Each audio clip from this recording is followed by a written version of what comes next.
जो आज बैकुंठ चतुर्दशी के दिन हरि और हर के मिलन की हरिहर शिव महापुराण की कथा को भीकन गांव की इस पावन धारा से श्रवण कर रहे हैं। बैकुंठ चतुर्दशी और पूर्णिमा आज क्या है? जम के बोलो, बैकुंठ चतुर्दशी। भगवान शिव जी ने कहा, नारायण केवल इतना सा वर दीजिए, व्यक्ति हमेशा अपने कर्म के अनुसार स्वर्ग का भोग भोगता है, बैकुंठ का भोग भोगता है, पर बैकुंठ चतुर्दशी का दिन केवल ऐसा रहे, एक दिन बैकुंठ का दरवाजा पूर्ण तरह से खुला रहे, कैसा भी पापी से पापी जीव भी हो, शिव और नारायण का नाम लेकर बैकुंठ में प्रवेश कर जाए, ऐसा वर शिव। सबसे निवेदन है, बड़े आनंद के साथ में अपने घर में बैकुंठ चतुर्दशी का स्मरण करो। लड्डू गोपाल पर तुलसी दल और भगवान शिव पर बेलपत्री चढ़ाओ।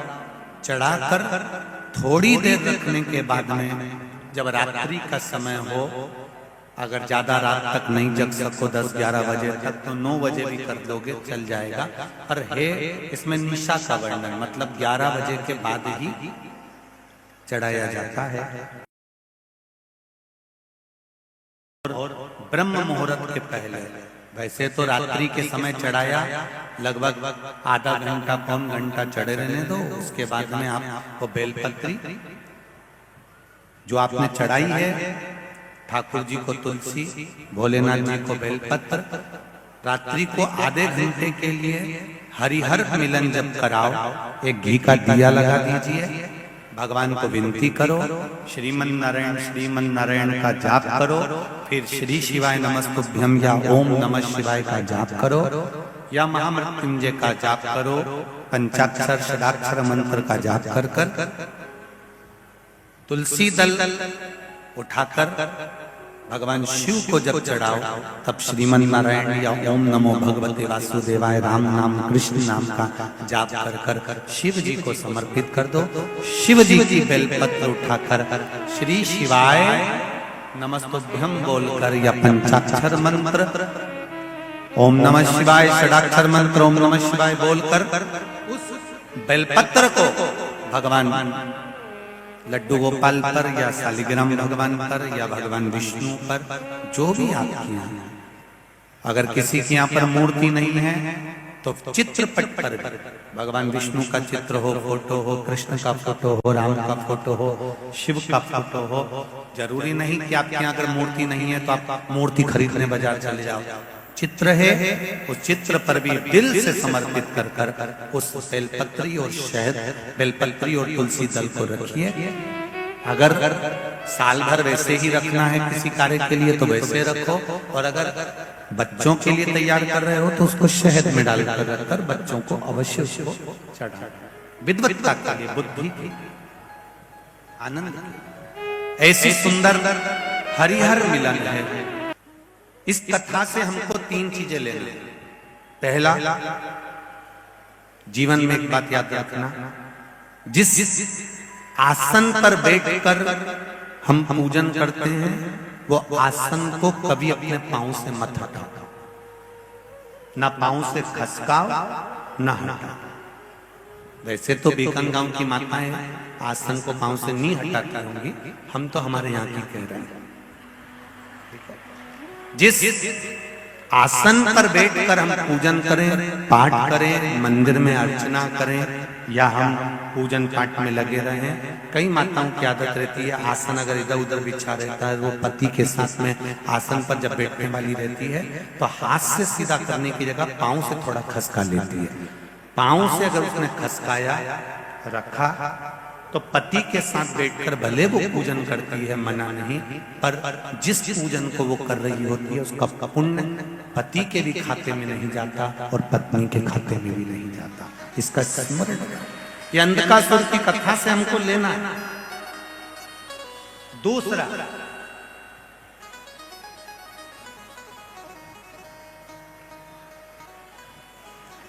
घर से एक लोटा जल अगर पानी का लेकर जा रहे हो शिव जी को चढ़ाने के लिए, तो मंदिर से आते समय वो कलश, वो लोटा खाली नहीं होना चाहिए। मंदिर का, शिव जी का चढ़ा हुआ जल, थोड़ा सा जल उस लोटे के अंदर, उस कलश में अवश्य होना चाहिए। कारण क्या है? हमारे यहाँ पर हमारे बुजुर्ग माता पिता कहते हैं, बुजुर्ग लोग कहते हैं कि सुबह अगर कोई जा रहा है और खाली बर्तन का दर्शन कर लेता है तो बेचारे का दिन अच्छा नहीं जाता। इसलिए हमारे यहाँ से कोई यात्रा पे जाता है तो भरा हुआ कलश रखते हैं, कोई आता है तो भरा हुआ कलश रखते हैं। जब आप जल चढ़ाकर वापिस आते हो तो आपका अगर पात्र खाली होगा और कोई बेचारा शुभ कार्य के लिए जा रहा है और आपका लोटा खाली है तो उसमें श्रेष्ठता नहीं होगी। उसमें 2 बूंद एक हथेली में पानी आए, भले उतना भी है जल अगर लोटे के अंदर, कलश के अंदर है, तो वो जल आप घर के दरवाजे पर छींटते हो, घर में छींटते हो, या घर के लोग उसका आचमन करते हैं तो उसका फल जरूर मिलता है। और जो आपका दर्शन कर कर जाता है उसका कार्य सफल जरूर। आप जब लोटा लेकर आ रही होगी मंदिर से और आपका किसी ने मुख देख लिया, कोई भाई लोटा लेकर आ रहा है, उस भाई का मुख किसी ने देख लिया, किसी बच्चे का मुख देख लिया और वो अपने काम के लिए गया और उसका काम हो जाएगा, तो वो बार बार सोचेगा कि वो बच्चे का मुंह देखा था, वो भाई का मुंह देखा था, वो दीदी का मुंह देखा था, तो मेरा काम हो गया। अर्थात खाली पात्र नहीं लाना। ये दूसरे नंबर। शिव जी के चढ़े हुए जल का आचमन, हमारे शरीर में अगर कोई गांठ उत्पन्न हो जाए, एक बातें अंधकासुर से लीजिए। पहली, जम के बोलो, आसन को पांव से जम के बोलो जरा, नहीं घटाना। दूसरी,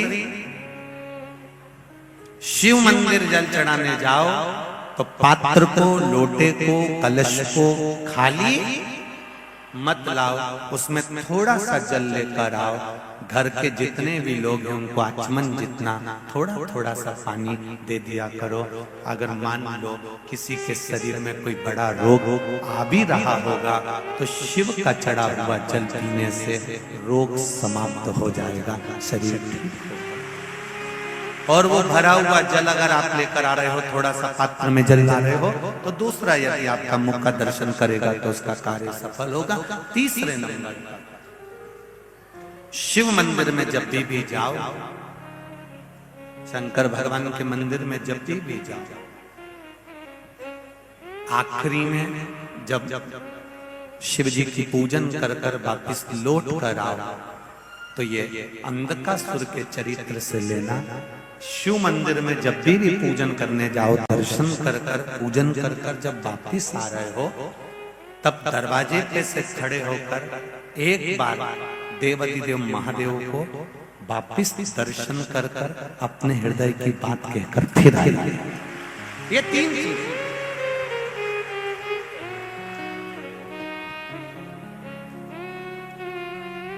उसको निहार कर, उसका दर्शन कर कर, उसको प्रेम से बोल कर, उसको हृदय से कहकर, भगवान से निवेदन कर कर, विनती कर कर, बैठो अभी बैठो, आप बैठो, सबको बात सुनेंगे, बैठो, अपने हृदय की बात कहकर, अपने चित्त की बात, आप शिव से। तो 3 चीजें याद रखेंगे। बीकानगांव वालों, समझ में आ गया सबको? पहला, आसन में लाज से नहीं सरकाना, ना उठाना। दूसरे नंबर पर खाली पात्र, शिव जी को जल चढ़ा। और बहुत ध्यान देना, मंदिर का लोटा लेकर, मंदिर का पानी लेकर शिव को चढ़ाने से ज्यादा जरूरी है अपने घर का पानी लेकर जाओ। कारण उससे 3 दोष समाप्त होते हैं। पहला पितृदोष, दूसरे नंबर पर वास्तु दोष, तीसरे नंबर पर है काल सर्प दोष। ये 3 दोष घर का पानी ले जाकर शिव जी को चढ़ाने से समाप्त हो। घर से जल लेकर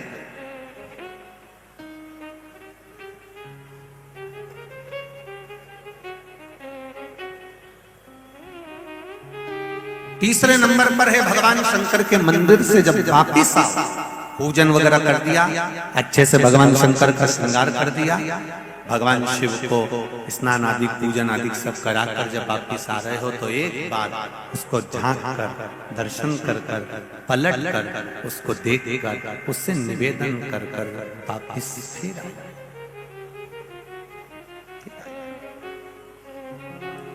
जिसको विश्वास रहे वही सेवा करे, विश्वास नहीं हो तो मानो तो मैं गंगा माँ हूं और न मानो तो बहता पानी।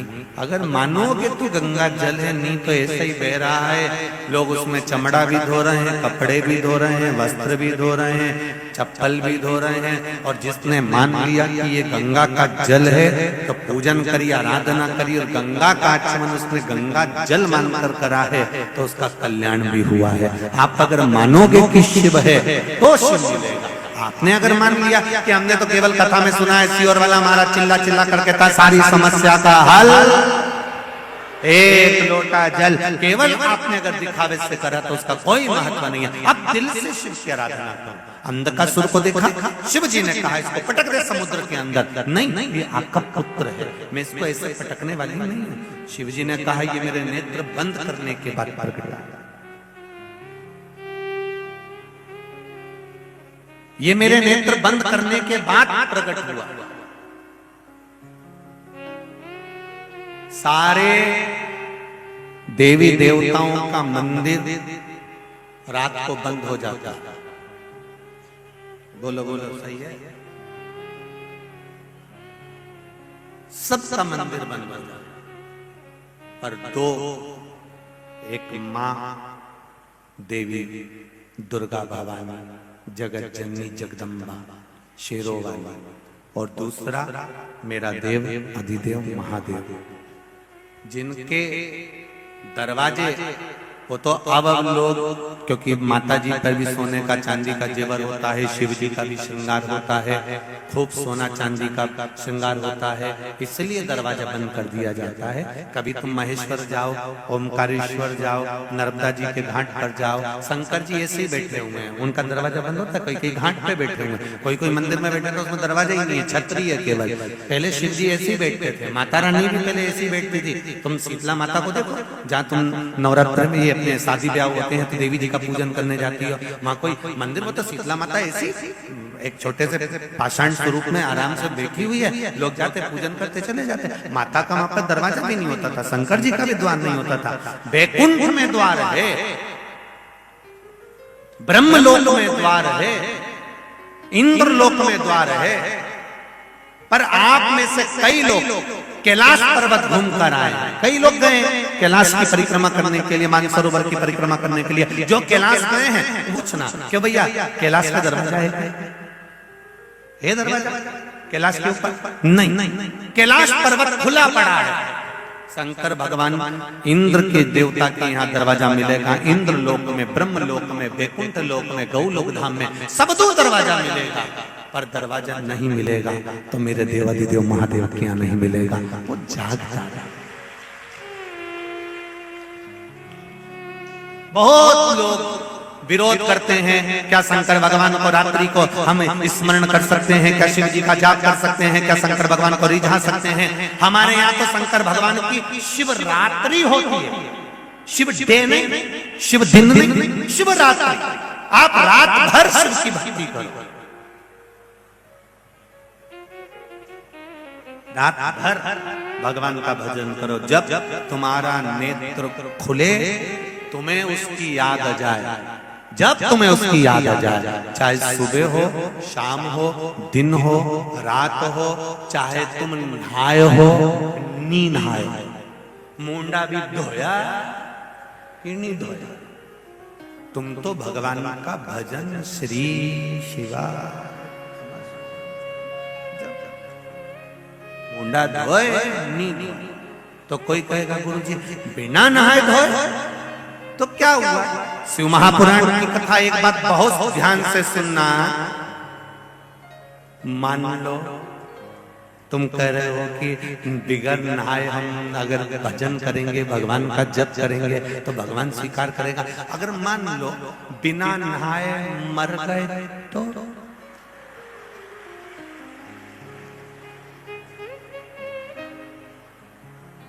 अब बहू से कह देना तुम मैं बिना नहाए मर रही हूं, गंगा जल मत पिलाना।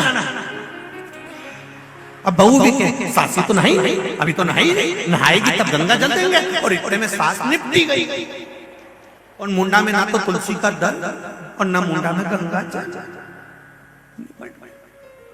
और फिर उसको नहलाया, कपड़े मपड़े पहनाए, फिर बहू गंगा जल ला के डाल रही है। परिवार वालों ने पूछा चोरी जिंदा थी तब गंगा जल दे दिया था ना बेटा जब प्राण छूटा? नहीं तो मैंने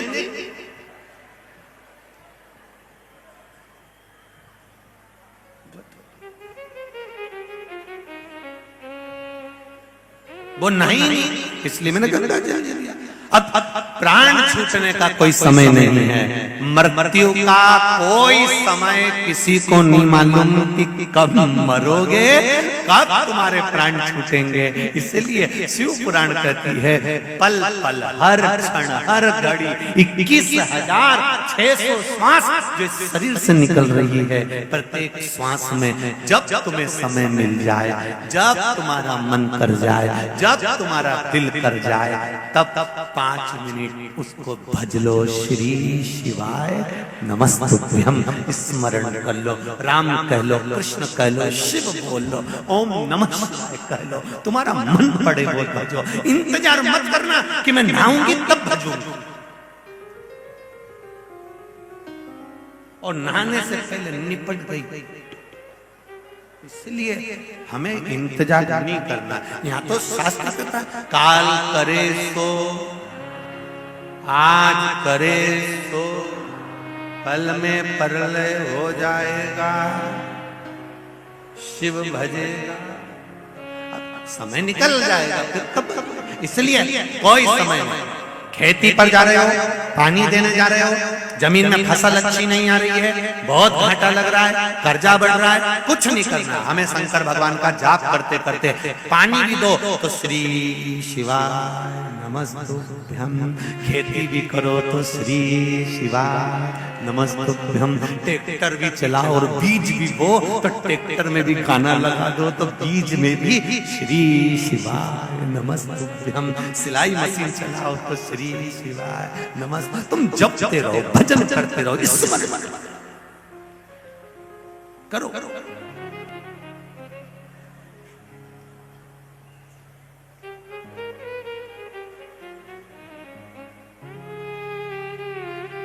जप लो उसको इंतजार। अंधकासुर से 3 चीजें लेकर अंधकासुर को पानी में समुद्र के अंदर पार्वती जी से भिगवा दिया गया। हिरण्याक्ष ने उनको जेल लिया, पाल पोस कर बड़ा करा, हिरण्याक्ष मर गए। बड़ा अवतार धारण कर भगवान ने मार दिया।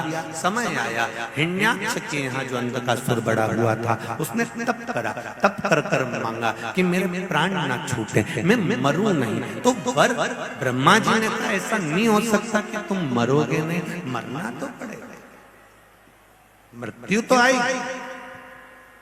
सुन लो रे जितने भी कथा सुन रहे हो, आस्था चैनल पर, फेसबुक, यूट्यूब पर, और जितने भीखन गांव की धरा पर सुन रहे हो, मृत्यु तो निश्चित है।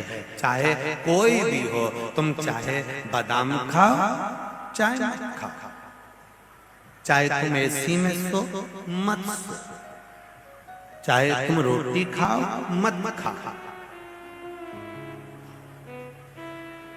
तुम्हारी जो मर्जी पड़े, पर मरना तो बोलो बोलो जम के बोलो जरा पड़ेगा। तो अपन सबको जब मरना ही पड़ेगा तो महाराज फिर क्या करना चाहिए कि कुछ मत करो। जब अपने को मालूम है कि मरना है तो फिर अपन रोके क्यों मरे? सही है कि गलत है? फिर रोके क्यों मरे? जरा जरा सी बात में रोती फिरे, मर गई तो मुस्कुराओ, स्माइल प्लीज, चेहरे पर प्रसन्नता, खुश रहो। मरना तो सब है।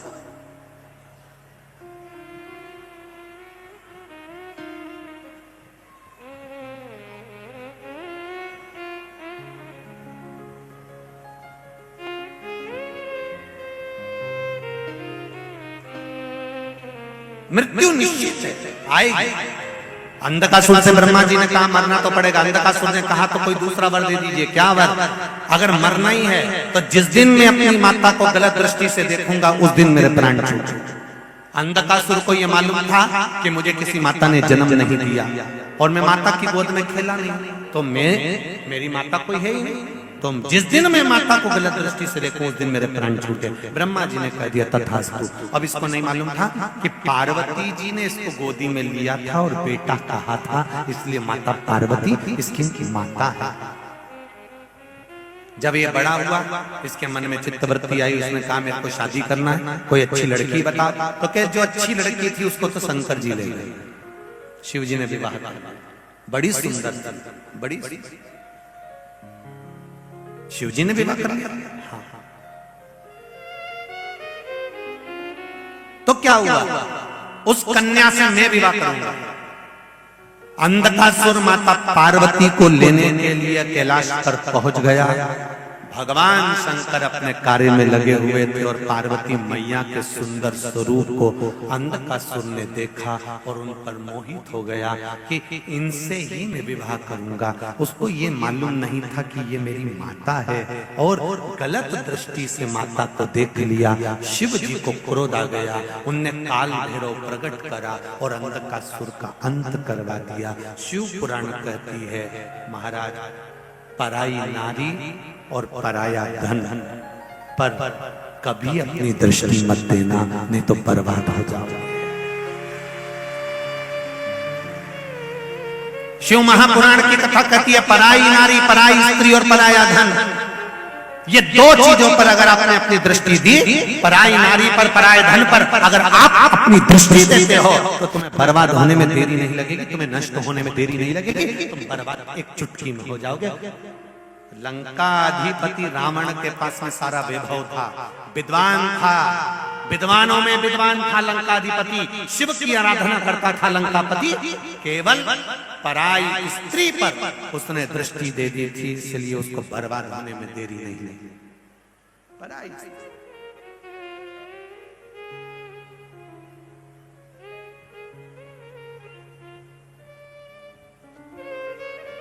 निश्चित मंदिर जाओ, देवालय जाओ, तीर्थ जाओ, व्रत करो, ध्यान करो, अर्चना करो, स्मरण करो, नवरात्रि के गरबे में जाओ, चाहे गणेश जी की झांकी में जाओ, पर निवेदन है किसी स्त्री पर, किसी नारी पर, किसी कन्या पर, किसी बेटी पर अपनी गलत दृष्टि ना प्रयास। पराई नारी, पराया धन, ये दोनों बर्बाद कर देते। पराया धन, एक बार संत जा रहे थे तुकाराम जी और बड़े संत थे, तो लक्ष्मी जी ने भगवान विष्णु से कह दिया ये तुकाराम है, बहुत मेहनत करता है, एक काम करो ना, थोड़ा बहुत धन इसको दे दीजिए। तुकाराम जी जा रहे थे अपनी पत्नी के साथ, पर भगवान ने कहा धन देवी दूंगा तो मेरा भक्त है वो लेने वाला नहीं। धन पटक भी दिया, छुआ नहीं है तुकाराम। पड़ा केवल पराये धन का दर्शन मात्र तुकाराम जी को हो गया था, तो उन्होंने अपनी पत्नी से कह दिया था कि मुझे लगता है आज मुझे भूखा रहना पड़ेगा। और एक दिन राम जी पूरा दिन भूखे रहे। कारण केवल इतना था कि दूसरे के धन पर दृष्टि मात्र पड़ गई थी। हम तो कई लोगों से कहते हैं, इतने लोग कथा सुनने आते हैं, कई लोग उनका मोबाइल रख लेते हैं, कोई उनकी चेन अंगूठी रख लेता है, कोई उनका सामान चुरा लेता है। हम पहले भी कथा में कहे, एक बात फिर कहेंगे, चोर इतनी कथाओं में गया है इतने लोगों की उसने चेन काटी है, इतने लोगों का उसने मंगलसूत्र चुराया है, इतने लोगों का उसने पर्स चुराया है। इतनी चोरी करने के बाद भी कई साल से चोरी कर रहा है, तो भी आज तक चोटा की चोटा ही है। और जिनकी चेन गई, जिनका पर्स गया, जिनका सामान गया, भगवान की ऐसी कृपा रही कि अगर 5 ग्राम की भी गई तो भगवान ने उसको 1 साल में 10 ग्राम की दिला दी, आधा तोला की दिला दी, 1 तोला की दिला दी। वो देने में कमी नहीं रखता, पर वो चोटा तो चोटा ही दिया, में सुधार नहीं आया। वो एक कथा में चोरी करने जाता है, दूसरी कथा में पहुंच जाता है, दूसरी कथा में चोरी करने जाता है, तीसरी कथा में पहुंच जाता है, तीसरी में चोरी करी, चौथी में पहुंच जाता है। चोर ही रहा। वो आज तक अच्छा नहीं बन पाया। चुरा कर इतनी रकम चुराई थी, लखपति बन जाता, करोड़पति बन जाता, धनपति बन जाता, पर आज भी चोटा की चोटा ही रहा और जिंदगी भर चोरी करता रहा। पर जिसके गले की गई, जिसका बेग गया, जिसका सामान गया, भगवान ने उसकी पूर्ति कर दी। वो भले अगली कथा तक परमात्मा ने फिर उसके गले में चेन ले जाकर पहना दी। ये पर वो चोटा नहीं सुधरा, वो चोटा इसलिए मेरा निवेदन है रे चोटों,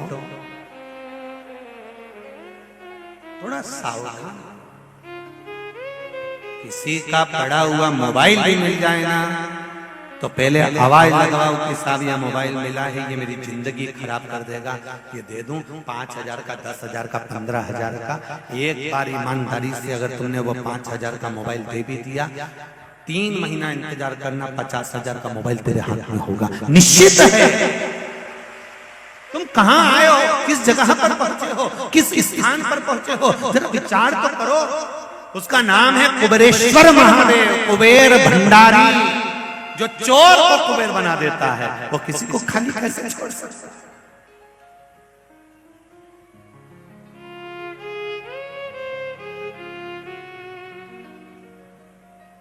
हम सीओर से चलते हैं ना, तो वहां पर भी बाबा को कहकर चलते हैं, कुबेरेश्वर बाबा, कुबेर भंडारी, कथा में चलिए।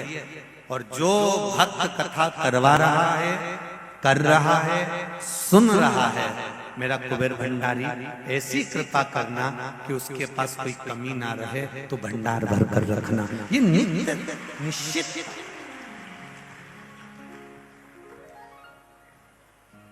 और मैं महिला मंडल से भी कहूंगा, ये कथा कल पूरी हो जाएगी। कल भीकन गांव में कथा का समय सुबह 9 बजे से 12 बजे तक रहेगा, और टीवी पर कथा का समय वही 2 बजे से 5 बजे तक रहेगा। टीवी पर वही समय रहेगा 2 बजे से 5 बजे तक, पर भीकन गांव में कथा का समय सुबह 9 से 12 रहेगा। हम महिला मंडल से भी कहेंगे, शिव है क्या, शंकर की करुणा क्या है, कुबेर भंडारी की दया क्या है, मेरे महाकाल राजा, मेरे ओमकारेश्वर नाथ, मेरे नागेश्वर नाथ की कृपा क्या है। जब कथा पूरी हो जाएगी, जिस भंडार गृह में भंडार चल रहा है, उसी भंडार गृह में एक बार झांक कर जरूर आना। जितना तुमने बाबा के इस खजाने में लगाया है, बाबा उतना भर कर फिर तैयार रखता है। ये शिव खाली नहीं रहता, उसकी करुणा, उसकी दया। मैंने तेरे ही भरोसे, ओ बाबा तेरे ही भरोसे, हवा बिच उड़ती जावांगे, बाबा डोर रखो छठीला में कटी जावांगी, भोले मैं तेरी पतन, शंभो मैं तेरी पतन, हवा बिच उड़ती जावांगे, बाबा डोर रखो छठीला में कटी जावांगी, भोले मैं तेरी पतन। शिव देखा भी नहीं कुछ। अंधकासुर के प्राण छूटे, विदल उत्पल के माता पार्वती ने प्राण लिए। शिव जी के चरणों में कुंदुक जाकर गिरा, इसलिए शिव जी का नाम कुंदकेश्वर महादेव। आप थोड़ा ध्यान देंगे, स्वयं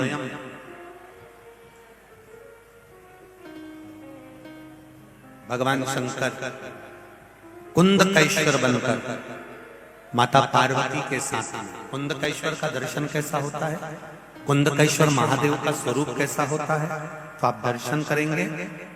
भगवान शिव की जटा बंधी हुई है और सिर पर फूलों से जटा सजी हुई है। कुंडल में भी बाबा के बिच्छू के साथ में पुष्प लटक रहे हैं। गले में बाबा के रुद्राक्ष के साथ में धतूरे की माला डली हुई। काय की माला है? धतूरे की। सुंदर आंख के पुष्प से बाबा का श्रृंगार है, फूलों से बाबा सजे हुए हैं, वो कुंदकेश्वर महादेव है। ध्यान देना, किसी बेटा बेटी पर, परिवार में किसी व्यक्ति पर जब कोई विशेष रोग सामने आ जाए, डॉक्टर ने बता दिया कि इनको ये वाली बीमारी लग गई है,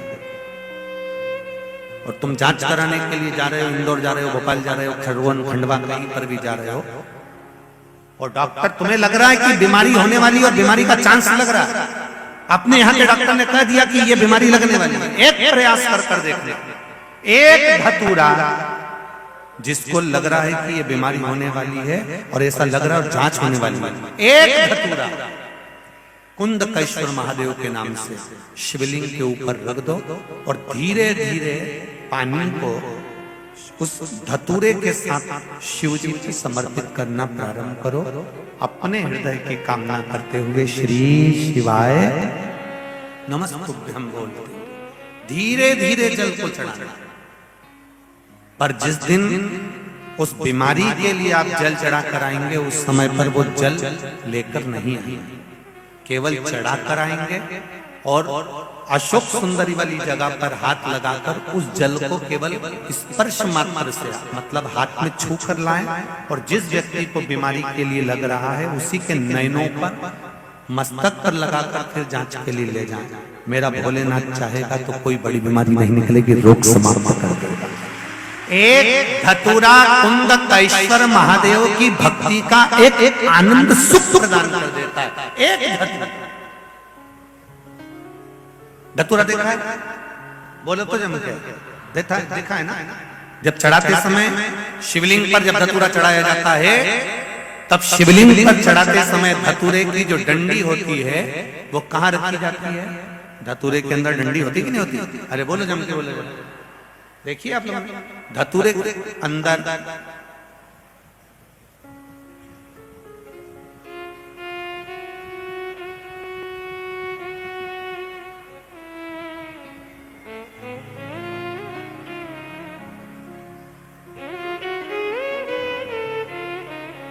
ये धतूरा, ठीक है। अब इसके पीछे आपको एक डंडी नजर आ रही है। जितने लोग चैनल पे देख रहे होंगे उनको भी स्मरण होगा, जितने लोग यहाँ से देख रहे होंगे तो एलईडी पर जितनी भी एलसीडी लगी है इन पर आप दर्शन कर रहे होंगे। ये जो डंडी, ये डंडी का जो मुख है, ये डंडी का जो भाग है, जब रोग के लिए, बीमारी के लिए हम समर्पित करते हैं तो ये डंडी का जो भाग है वो अशोक सुंदरी वाली जगह पर होना चाहिए। किस जगह पर होना चाहिए?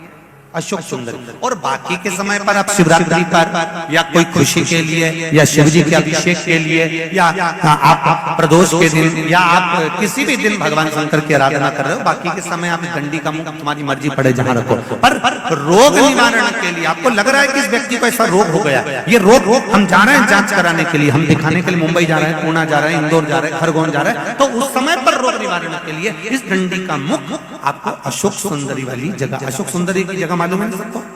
जम के बोलो जरा, सबको मालूम है ना? अशोक सुंदरी की जगह होती है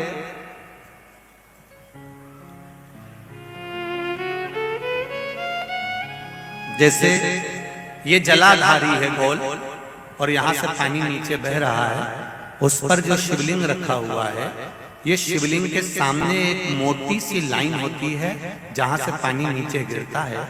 उसमें राइट में गणेश, लेफ्ट में कार्तिकेय, बीच में अशोक सुंदरी की एक मोटी सी लाइन, प्रत्येक जितनी भी जलाधारी होगी सब में होगी, सब यहाँ मोटी सी लाइन होगी, वो अशोक सुंदरी का स्थान है। तो ये जो डंडी का मुख होता है शिवलिंग के ऊपर, आप जब धीरे से रखते हैं तो डंडी का मुख उसका अशोक सुंदरी की ओर होना चाहिए। कई लिंग ऐसे होते हैं जिस पर धतूरा नहीं रखा था, तो बेलपत्री रखकर फिर धतूरे को रखा जाता है जल चढ़ाने के लिए। पर नाम कौन सा लेना है? जम के बोलो जरा। कुंदक काईश्वर। कौन से महादेव? ये रोग भगवान शिव।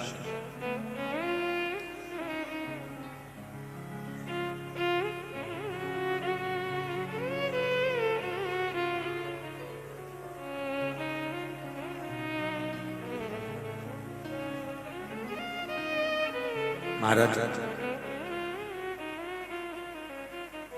शिव भोले भंडारी,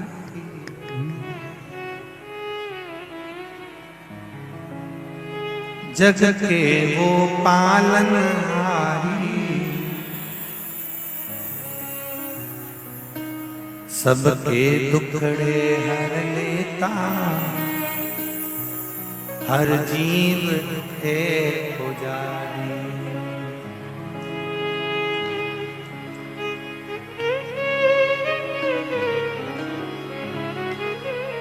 दिल नाच उठे वो काशी का दीदार चाहिए,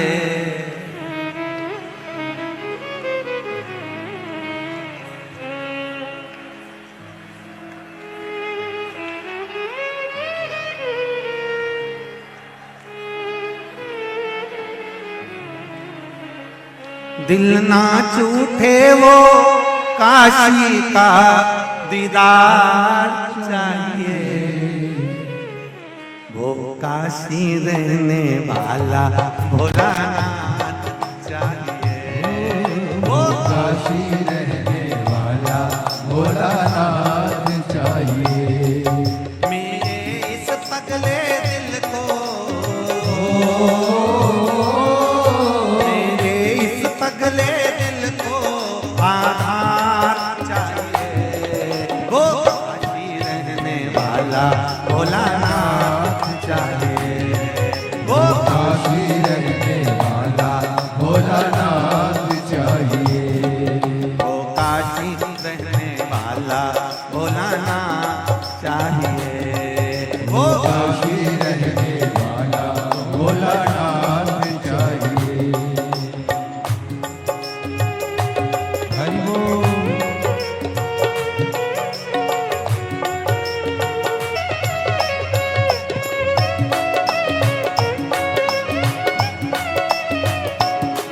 समझाना बड़ा मुश्किल है, समझाना बड़ा मुश्किल है, आखिर वो दर्द दिल है, आखिर वो दर्द दिल है।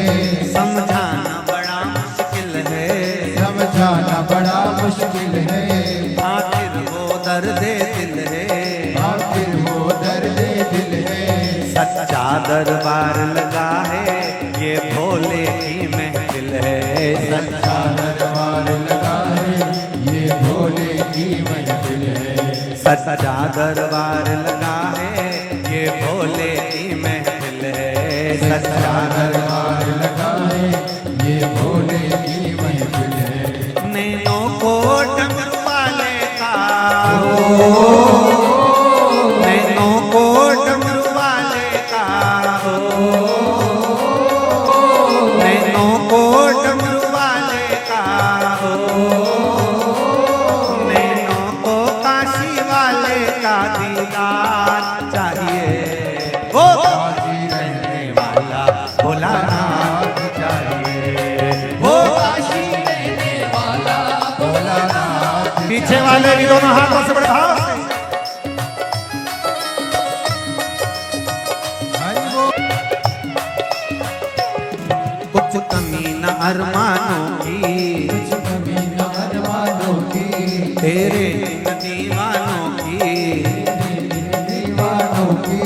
कुछ कमी न अरमानों की, कुछ कमी न अरमानों की, तेरे दीवानों की, दीवानों की। मुझको मदहोश बनावे कतार तेरे नैनों की, मुझको मदहोश बनाए सरकार तेरे नैनों की, मुझको मदहोश बनावे कतार तेरे नैनों की, मुझको मदहोश बनावे सरकार तेरे नैनों की। दिल नाच उठे वो, दिल नाच उठे वो काशी का दीदार चाहिए, वो काशी रहने वाला भोलानाथ चाहिए, वो काशी रहने वाला भोलानाथ चाहिए, वो काशी रहने वाला भोलानाथ चाहिए, वो काशी रहने वाला भोलानाथ चाहिए। नैनों को डमरू वाले का, नैनों को डमरू वाले का दीदार चाहिए, वो काशी रहने वाला भोलानाथ चाहिए, वो काशी रहने वाला भोलानाथ चाहिए। हरि बोल।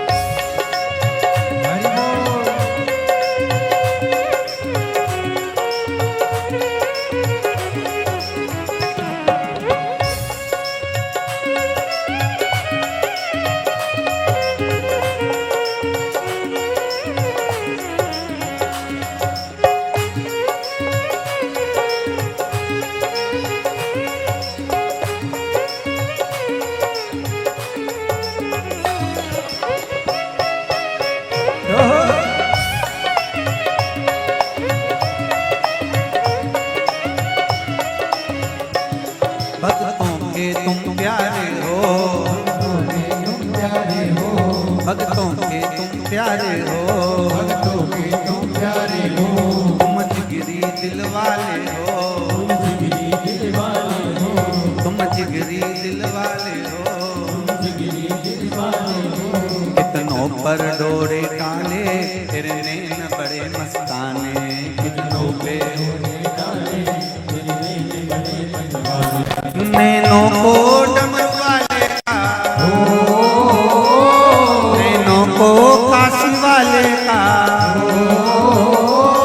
नैनों को भोले बाबा का दीदार चाहिए, वो काशी रहने वाला भोलानाथ चाहिए, वो काशी रहने वाला भोलानाथ चाहिए, वो काशी रहने वाला भोलानाथ चाहिए, वो काशी रहने वाला भोलानाथ चाहिए। दिल नाच उठे वो, दिल नाच उठे वो काशी का दीदार चाहिए, वो काशी रहने वाला भोलानाथ चाहिए, वो काशी रहने वाला भोलानाथ चाहिए, वो काशी रहने वाला भोलानाथ चाहिए, वो काशी रहने वाला भोलानाथ चाहिए, वो काशी रहने वाला भोलानाथ चाहिए, वो काशी रहने वाला भोलानाथ चाहिए।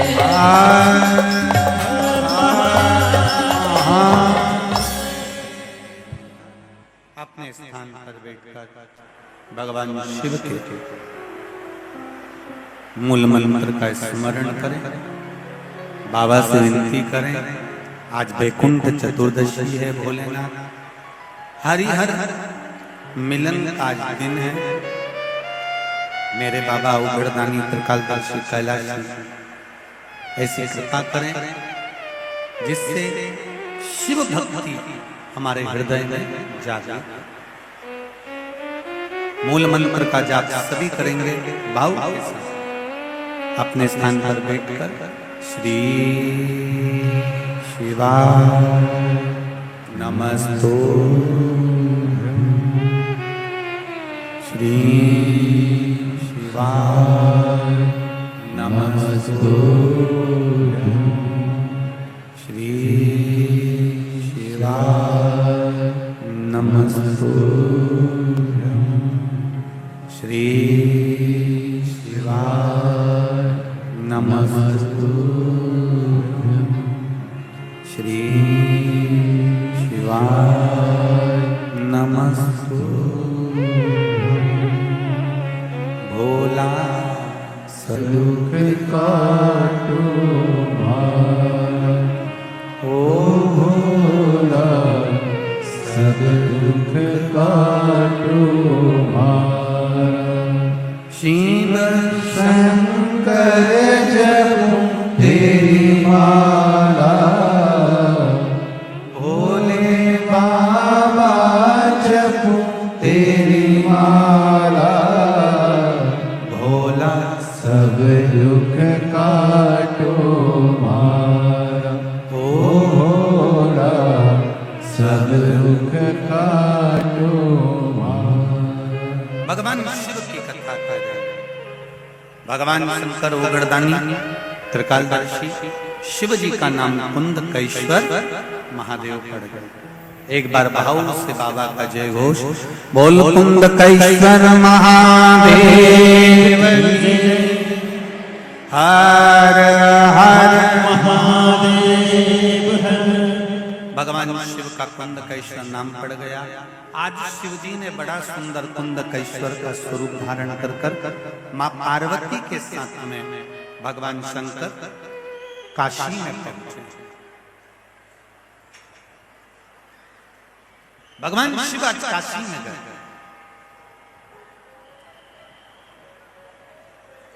और कुंदकेश्वर का स्वरूप धारण कर पार्वती जी के साथ जब काशी में पहुंचे, क्या देखते हैं? पूरी काशी में जहां देखो वहां आनंद ही आनंद है। शंकर भगवान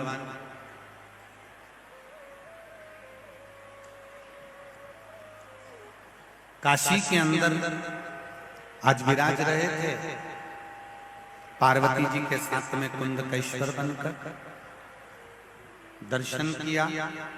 भगवान विष्णु माता लक्ष्मी जी के साथ, भगवान नारायण माता लक्ष्मी जी के साथ काशी के मणिकर्णिका के घाट पर भगवान विष्णु आज गंगा जी की बालू रेत का शिवलिंग बनाकर शिव जी की पूजन कर रहे हैं।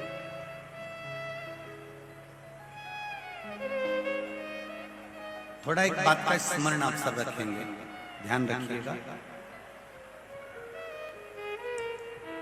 साल भर में वैसे तो हम भी प्रयास करते हैं कि साल में एक बार कम से कम आप लोग पार्थिव शिवलिंग का निर्माण अवश्य करें। वैसे तो हम लोग भी ध्यान रखते हैं, कई बार ऑनलाइन शिवलिंग का निर्माण करवाते हैं जिससे पूजन कर सके और पार्थिव शिवलिंग घर में बन सके। पर यहाँ शिव महापुराण की कथा कर रही है कि भगवान विष्णु मणिकर्णिका के घाट पर गंगा की बालू रेत का पार्थिव शिवलिंग का निर्माण कर रहे हैं।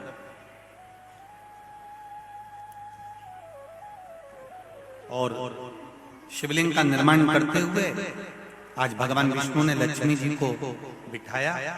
यहां पर केवल लक्ष्मी जी का एक स्वरूप भगवान विष्णु के साथ में नहीं विराजा, मेरे नारायण के साथ में नहीं विराजा। यहाँ लक्ष्मी जी के 8 स्वरूप मणिकर्णिका के घाट पर भगवान नारायण के साथ में लक्ष्मी जी के विराजा। कितने स्वरूप बैठे? 8, जिसको हमारे यहाँ अष्टलक्ष्मी भी कहा गया। अष्टलक्ष्मी का भी भाव हमारे यहाँ वर्णन किया। अब भगवान लक्ष्मी जी के साथ में विराजमान होकर पार्थिव शिवलिंग का निर्माण करते हैं।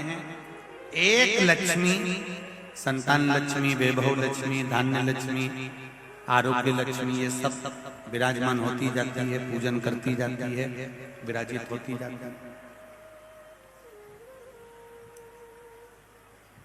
एक बात यहां हमें स्वीकार करना है कि जब भी पार्थिव शिवलिंग का पूजन अपने घर में होता है, कोई विद्वान ब्राह्मण आकर हमारे यहाँ शिवलिंग का पूजन कराते हैं, अभिषेक कराते हैं।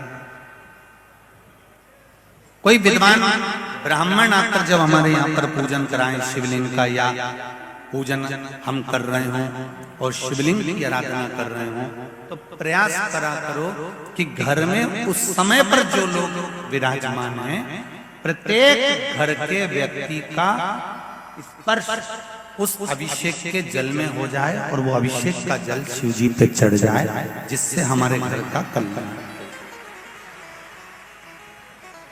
प्रयास करो।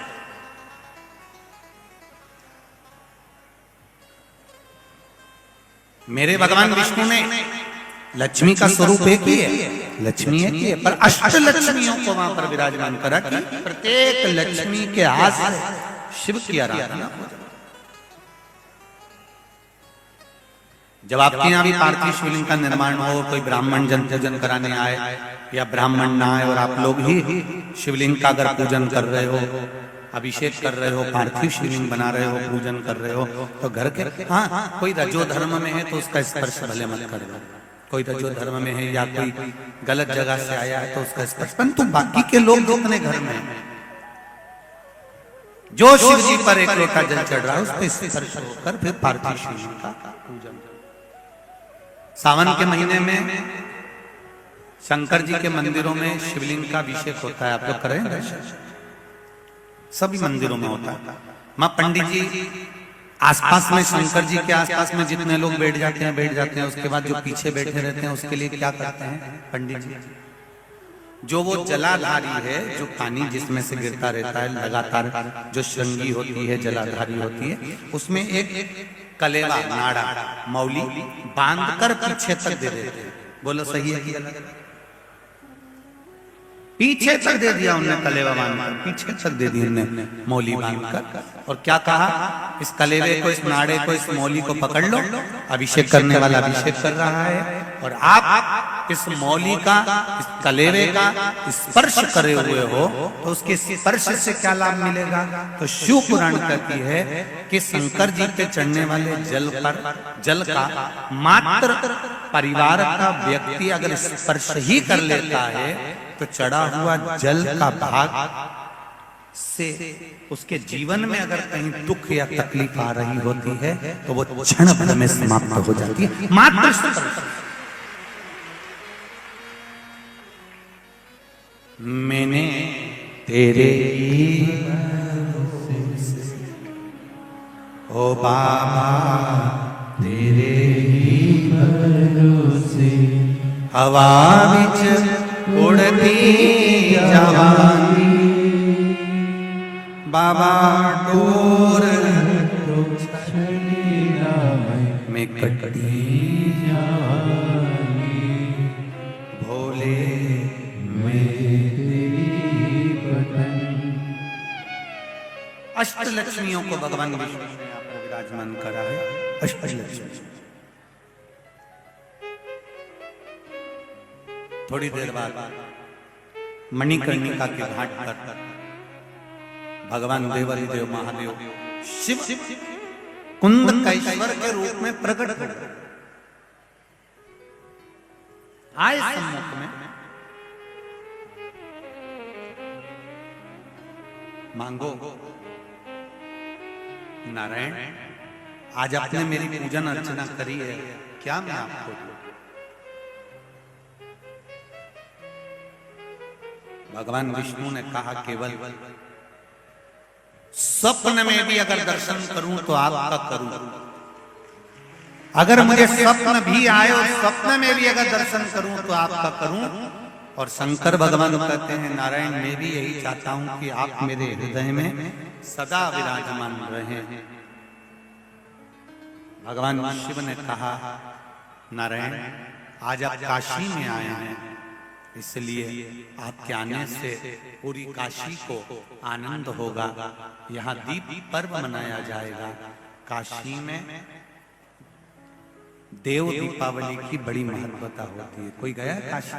देव दीपावली पर काशी में खूब दिए लगाए जाते हैं। शिव महापुराण की कथा में भगवान शंकर ने अपने पुत्र कार्तिकेय जी को, गणेश जी को, अशोक सुंदरी को, जया, विषहरा, शामली बारी, दौतली, देव, ये सारी कन्याओं को शिव जी ने एक ज्ञान बड़ा प्रबल दिया।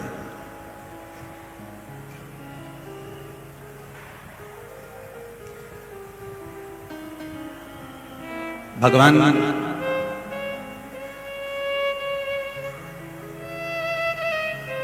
शिव अपने पुत्र श्री कार्तिकेय जी को कहते हैं कि पुत्र कार्तिकेय और सुनो गणेश जी, सुनो अशोक सुंदरी, सुनो जया, विषहरा, शामली बारी, दौतली, देव। इस बात को अपनी जिंदगी में उतार कर रखिए। जो मेरे शंकर भगवान अपने बच्चों को ज्ञान दे रहे हैं, वही शिव महापुराण के माध्यम से उस बात को हम आप तक पहुंचाने का प्रयास कर रहे हैं।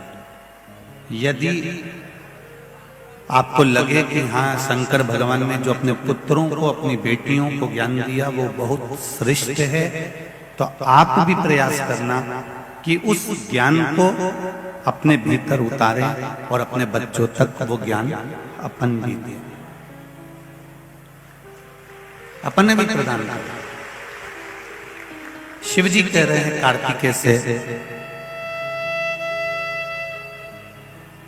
सुनो कार्तिकेय, तुम्हारी माता ने कहा है कि तारकासुर का वध करो, तो तुम्हें वध करने जाना चाहिए।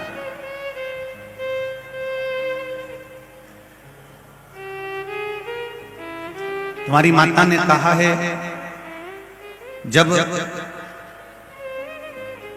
युवानी अवस्था होती है ना, मेरा नवयुवक बेटे बेटियों से निवेदन है, जितने भी नवयुवक बच्चे और छोटे छोटे बच्चे जितने भी इस कथा को सुन रहे हैं भीकन गांव की इस पावन धरा से, और जितने लोग आस्था चैनल पर, फेसबुक, यूट्यूब पर श्रवण कर रहे हैं, वो एक ध्यान लगाकर सुनना।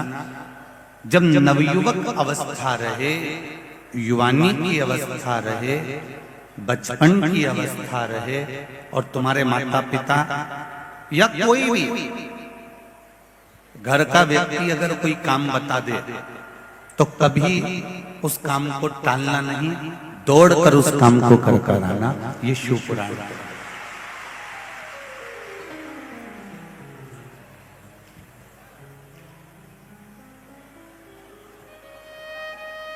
जब परिश्रम की उम्र में शंकर जी कह रहे हैं अपने पुत्र कार्तिकेय से, और जितने भी इस पावन पंडाल में जितने भी कार्तिकेय बैठे हुए हैं, अर्थात नवयुवक बेटे बैठे हुए हैं, अशोक सुंदरी अर्थात बेटियां बैठी हुई हैं, जया, विषहरा, शामली बारी, दौतली, मेरी बेटियां बैठी हुई हैं, बच्चे बैठे हुए हैं, नवयुवक बहुएं बैठी हुई हैं, नवयुवक बेटे बैठे हुए हैं, वो इस बात का ध्यान रखना।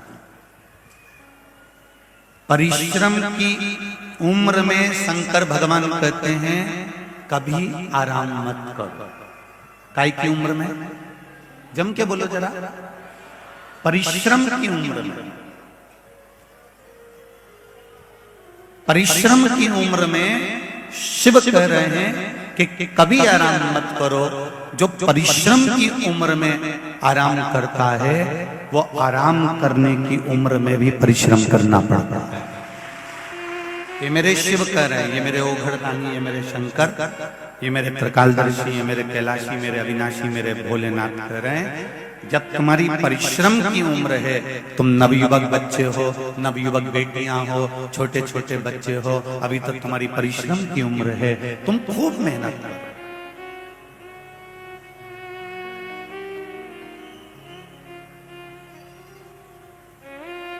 अभी तुम्हारी आराम करने की उम्र नहीं है।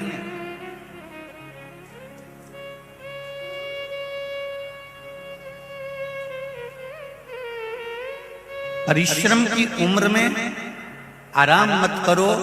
अगर आज नवयुवक बेटे बेटियां परिश्रम की उम्र में, काम की उम्र में, कर्म की उम्र में अगर आराम करेंगे, पलंग पर पड़े रहेंगे, अपना कमरा छोड़ के निकलेंगे नहीं, दिन भर मोबाइल चलाते रहेंगे या टीवी देखते रहेंगे या अपने कमरे से बाहर ही नहीं निकलेंगे, जो परिश्रम की उम्र में आराम करता रहता है, फिर उसको जब आराम की उम्र आती है, जब शरीर ढल जाता है, 60 साल के ऊपर की जब अवस्था आ जाती है, जब परिश्रम की उम्र में अगर आराम करा तो आराम की उम्र में भी दुकान पर दिन भर बैठकर अपना जीवन निकालना पड़ता है।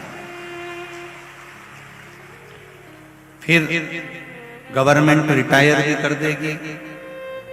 गवर्नमेंट अगर आपको रिटायरमेंट भी दे देगी 60 के बाद में, 61 के बाद में, 62 के बाद में, 66 के बाद में, जो भी आजकल थोड़ा बहुत उम्र का बढ़ गया है, अगर मान लो गवर्नमेंट ने आपको रिटायर भी कर दिया, उसके बाद भी किसी व्यक्ति को देखना कि वो घर में फ्री नहीं बैठता, वो क्या करता है, कहीं दूसरी जगह जॉब कर लेता है, दूसरी जगह काम कर लेता है। क्यों? क्योंकि उसको मालूम है मेरे घर में मेरी बेटियां बड़ी बैठी हैं, मेरे बच्चे बैठे हैं, मेरी पत्नी है, पूरे घर का मुझे भरण पोषण करना है। क्यों? जो परिश्रम की उम्र में आराम करते हैं उनको आराम की उम्र में परिश्रम करना ही पड़ता है, ये निश्चित है।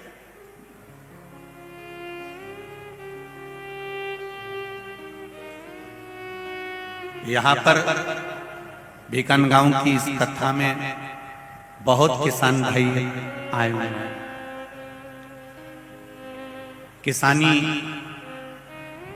जमीन में फसल बोना और फसल लेना, ये मेरे किसान भाइयों का कर्म है।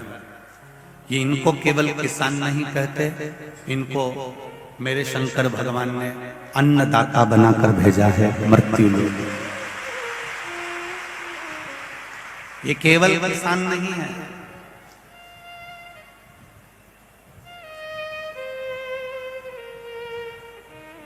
आप भोजन की थाली में एक पूड़ी छोड़ देते हो, पोया छोड़ देते हो, सब्जी छोड़ देते हो। किसी किसान भाई से पूछना कि एक पूड़ी में जो गेहूं लगा, आटा लगा, उसको बनाने में, उस जमीन में बोने में, काटने में और उसको अपने घर तक लाने में पूरी पूरी पूरी पूरी श्वास से उसने अपनी उस जिंदगी की झोंक दी है, तब जाकर वो गेहूं, वो फसल घर में। मेरे शंकर भगवान ने एक एक किसान को अन्नदाता बनाकर भेजा है कि तुम अन्नदाता रहोगे, संसार के लोगों का भरण पोषण तुमको करना। हम कई बार कहते हैं शंकर भगवान का अगर कहीं दर्शन नहीं हो तो किसी किसान भाई का दर्शन कर लेना, वो भी शंकर का ही अवतार होगा, क्योंकि वो अन्न हमको दे रहा है, अन्न दे रहा है।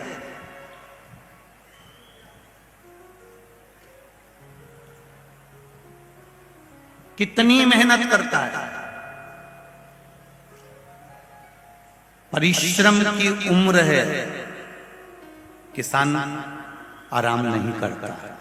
जरा ध्यान देना, अभी तो गेहूं की फसल, चने की फसल बोई जाएगी और किसान भाई रात भर तुमको ठंड लगेगी और वो पानी फेर रहा होगा पूरी जमीन पर, पानी दे पूरी जमीन पर। आधी रात को टार्च लेकर निकल जाता है, आधी रात को खटिया डालकर, पलंग डालकर जमीन पर सोता रहता है। लाइट आएगी, मैं पानी दूंगा, फिर सुबह लाइट चली जाएगी, तब उसको घर का दूसरा काम भी करना है। परिश्रम की उम्र में वो आराम बिल्कुल नहीं करता। इसलिए जब किसान भाई का आराम करने का जब समय आता है तो तुम देखना, एक नौकरी करने वाला व्यक्ति दूसरी नौकरी ढूंढ लेता है रिटायरमेंट होने के बाद, रिटायर होने के बाद। पर किसान भाई कभी रिटायर नहीं होता, वो आराम की उम्र में भी विश्राम करता है, उसको श्रम नहीं करना पड़ता। मेरा किसान भाई आराम की उम्र जब आती है तब उसको श्रम नहीं करना पड़ता, वो विश्राम भी करता है, वो आनंद में रहता है और अपने बच्चों को सीख देता है।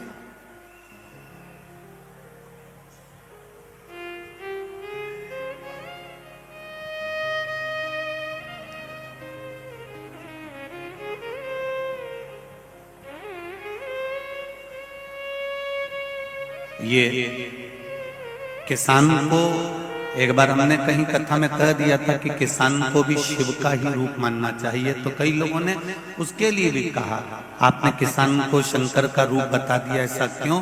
तो हमने कहा शंकर भगवान के पास भी नंदी है और किसान के पास भी बैल है, दोनों के पास वो भी धर्म रखता है और किसान भी धर्म रखता है। शिव भी कर्म को प्रधान मानते हैं और किसान भी कर्म को प्रधान मानता है।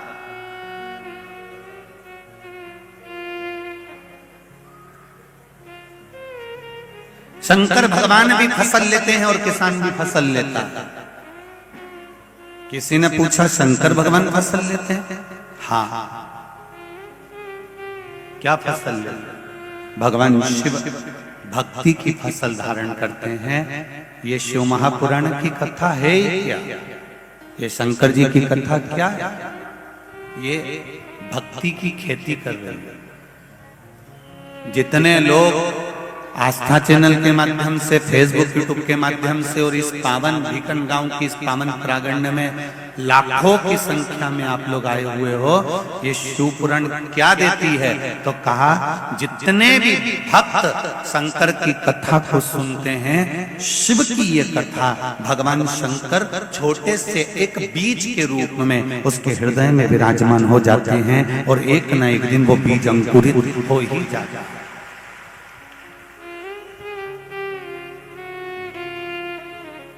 ये मेरा विश्वास करता है, शिव महापुराण की कथा का विश्वास करता है कि अगर आपने एक बार शिव महापुराण की कथा सुनी है तो ये विश्वास करता है कि बीज, भक्ति का बीज मेरे शंकर भगवान ने तुम्हारे भीतर दे दिया, इसलिए तुमने शिव पुराण की कथा सुनी है और ये बीज अंकुरित जरूर होगा। अर्थात एक न एक दिन तुम शंकर के मंदिर एक लोटा जल चढ़ाने जरूर जाओगे, निश्चित। सारी समस्या का हल, जम के बोलो जरा, एक लोटा जल, क्योंकि ये कलयुग नहीं, ये शिव युग है। हमें उस शंकर भगवान को, उसकी स्फुटता को, उसके आनंद को हमें पहचानना। मेरे नवयुवक बेटा बेटी इस बात का स्मरण अपनी जिंदगी में रखें कि हमको अब यह परिश्रम की उम्र है, इसलिए आराम नहीं करना, ज्यादा सोना श्रेष्ठ नहीं। मम्मी ने कहा, पिताजी ने कहा, बाबूजी ने कहा, घर के माता पिता बोले जाइए काम करिया। नवयुवक बेटे बहुओं को चाहिए कि मम्मी अब भी करके आते हैं, बेटा घर में 4 मेहमान आए हैं, चाय बना दे, मम्मी अब भी बनाती है। 3 बहू, 4 बहू, 2 बहू अगर घर में हैं और एक बहू उसमें आगे बढ़ बढ़ कर काम कर रही है तो उसको मूर्ख मत समझना, पागल मत समझना। उसने शिव पुराण की कथा को अच्छे से पढ़ा होगा, समझा होगा कि अपना बुढ़ापा कैसे निकालना। घर में 4 बहुएं हैं, 3 बहुएं हैं, 2 बहुएं हैं, 5 बहुएं हैं, एक बहू आगे बढ़ बढ़ कर काम कर रही है, एक बहू आगे बढ़ बढ़ कर सब कार्य कर रही है। जैसे ही मेहमान आए चाय बनाने चली गई, जैसे कुछ बात हुई आगे बढ़कर काम कर दिया, जैसे कहीं जाने की बारी हुई तैयार होकर सामने खड़ी हो गई। जो बहू आगे बढ़ बढ़ कर काम कर रही है उसको मूर्ख मत समझना, उसने जरूर शिव महापुराण की कथा को पढ़ा होगा, सुना होगा, क्योंकि शिव पुराण कहती है अगर परिश्रम के समय पर आराम करेंगे तो बुढ़ापा बिगड़ जाएगा। इसलिए बहू सास के रहते रहते, सास के सामने बहू सब कुछ काम करना आगे बढ़ बढ़कर सीख लेती है, और सीख लेती है इसलिए बाकी के बहुओं का मुंह भगोने जैसा बना हुआ। बाकी के बहुओं को अच्छा नहीं लगता, बता आगे बढ़ बढ़ के करती रहती है, आगे बढ़ बढ़ के करती रहती है, तो तुम करो ना। सास के 4 मेहमान आए और तू अपना कमरा छोड़ के ऊपर से नीचे नहीं आ रही है। सास ने 2 बार कह दिया, मेहमानों ने पूछ लिया क्यों साहब तुम्हारी छोटी बहू नहीं दिख रही, ने बड़ी बहू नहीं दिख रही, ने मंझली बहू नहीं दिख रही, तो भी तुम अपना कमरा छोड़ के नहीं आ रही। तुम्हें बस जो भोजन बना के अपने कमरे में गई, फिर तो नियम बना हुआ है कि 3:30 पौने 4 बजे आना है, गैस पे चाय रखना है और ढकोस में चाय पिया और पीने के बाद में बस थोड़ी देर गप्पे मारो, गप्पे मार के शाम हो जाए, रोटी वोटी बनाओ, फिर अपना कमरा में चली जाओ। और आजकल की माताएं भी अपनी बेटी को यही सिखाती हैं, बेटा तुझसे जितना बने उतना करना, नहीं बने तो रोटी बना के कमरे में ले जाके चरी लेना। बस उन्हें भी यही सिखाया। ये अपने पांव पे कुल्हाड़ी मारी इधर। जो बहू आगे बढ़ बढ़ कर काम करती है, जो बहू आगे बढ़ बढ़ कर, अभी युवानी अवस्था, सोने की अवस्था है,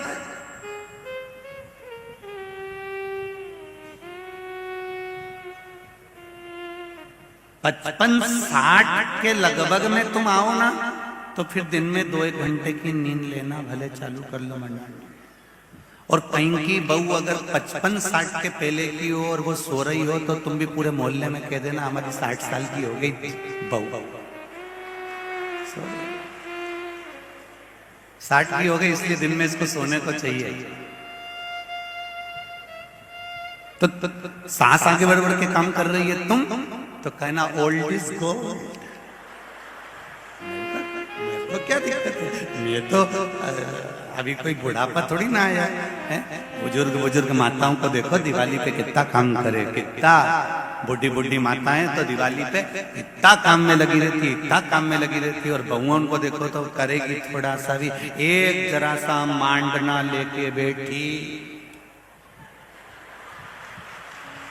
अब एक छोटा सा मांडना, वो छुई मिट्टी का, गेरू का, जरा सी लाल मिट्टी का और सफेद मिट्टी का, छुई मिट्टी का जरा सा मांडना लेके बैठी। पहले बैठने से पहले उसको पटा चाहिए, फिर पानी का डब्बा लाके दो, फिर कपड़ा लाके दो, फिर हाथ पोंछने का कपड़ा लाके दो, फिर अंदर से इतने में तो सास चिल्लाएगी रहने दे चंद्र घंटा, रहने दे तो मैं सब मान लूंगी, तू तो जा, तू अपना छोरा छोरी संभाल ले, मैं सब कर लूंगी, दिन दे। देखो पटा लाए, डब्बा लाए, पानी लाए, हाथ पोंछने का कपड़ा लाए, इससे अच्छा मैं खुद मान लूंगी, तू तो जा जा, तू अपना कमरा में जा। और सास भी फिर मानने बैठे और भजन गाती जाए, अम्बे तू है जगदम्बे काली, और फिर वो गा अम्बे तू है जगदम्बे, जय हो हर सूत वाली।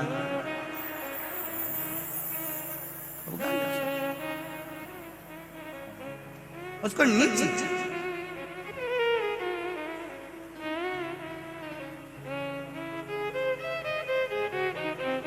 युवानी की अवस्था में, जब आपकी युवानी की अवस्था हो, जब आपकी परिश्रम की अवस्था हो, उसमें आराम नहीं चाहिए।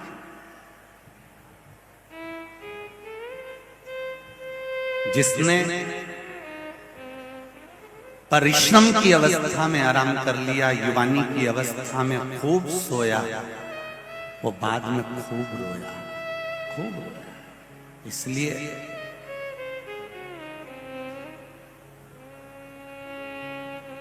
खुद को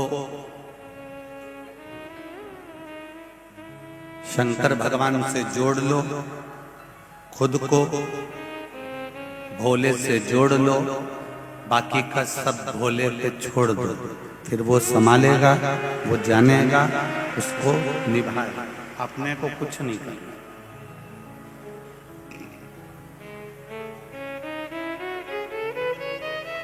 आप शिव भक्ति की ओर अग्रणी रहे। पढ़ने वाले बच्चों को चाहिए कि जिस समय विद्या अध्ययन कर रहे हो उस समय पर कोई मोबाइल, किसी भी तरह का कोई क्रम हमारी चित्त वृत्ति में नहीं आना चाहिए, हमको मेहनत करना है। शंकर भगवान ने कर्म को प्रधान माना है, भगवान कृष्ण ने कर्म को प्रधान माना है।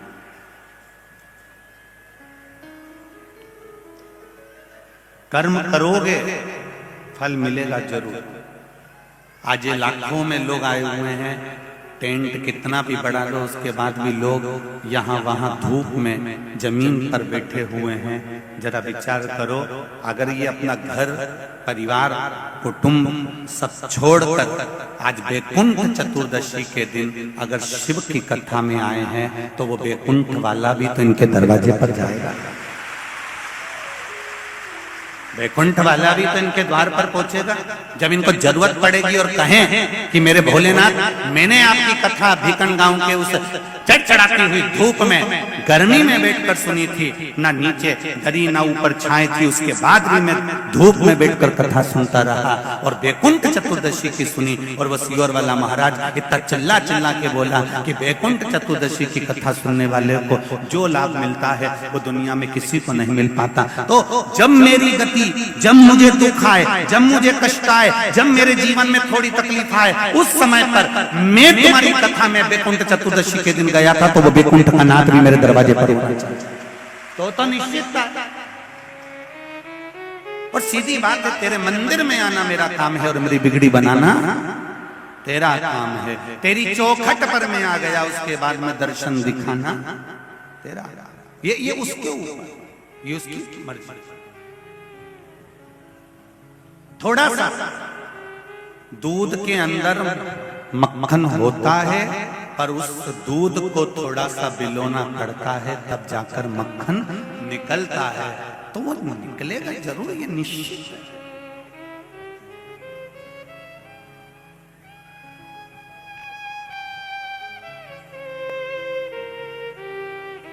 उसकी निश्चितता। शिव जी को पाने के लिए कोई प्रपंच, भगवान को पाने के लिए कोई वस्त्र बदलने की जरूरत भी नहीं पड़ती। कई लोग कहते हैं शंकर जी की आराधना करें, पूजन करें तो कौन से कलर के कपड़े पहने। हम पहले भी कथा में कहे, आज फिर कहते हैं, शिव जी को पाने के लिए कपड़ा बदलने की जरूरत नहीं होती। शिव जी को पाने के लिए मात्र कलेजा बदलने की जरूरत होती है। शिव जी मिल गए। भोला है मेरा शंकर, एकदम भोला, उसको कुछ भी नहीं चाहिए। वो तो ये भी नहीं जानता कि तुमने क्या मंत्र बोला, क्या साधना करी। उसको तो केवल तुम्हारे एक लोटे जल से मतलब है कि आपने एक लोटा जल। और हम कई लोग कहते हैं तुमने ये नया नियम ला के रख दिया कि एक लोटा जल सारी समस्या का हल। तो ये जल का महत्व इतना कैसे हो गया? तो शिव पुराण में उठाकर देख लो, शिवरात्रि की कथा शिव महापुराण में लिखी हुई है। अगर आपके पास में शिव पुराण नहीं हो तो पढ़ लेना, मोबाइल पे सर्च कर लेना।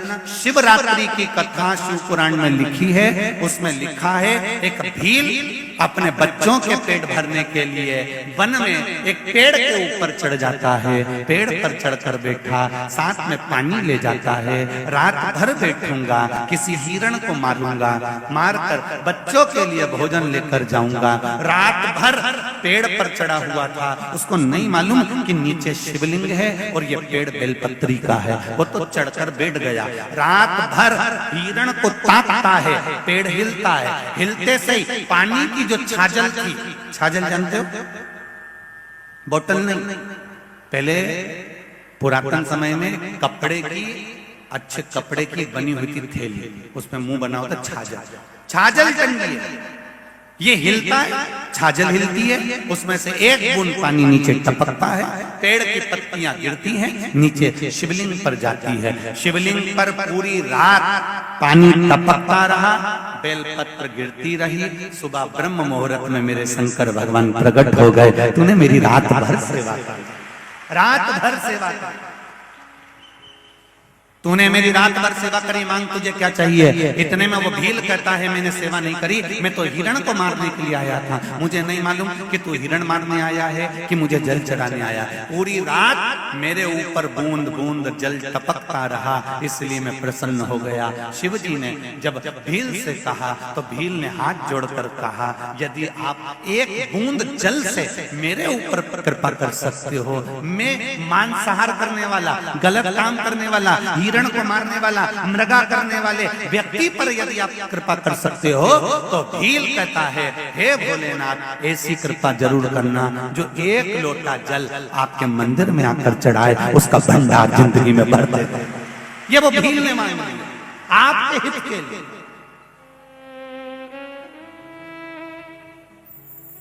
क्या होता है एक लोटा जल से जरा चढ़ा के तो देखो।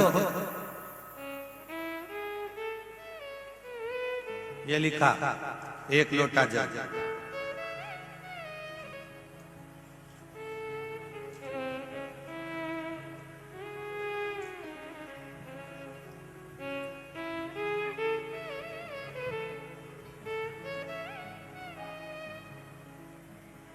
मैं लक्ष्मी जितेंद्र सिंह चौहान, ठिकाना मोहम्मदपुर, बजरंगपुर, जिला खरगोन की निवासी हूँ। कहीं बैठी हो तो हाथ हिलाइए, जहां कहीं भी बैठी हो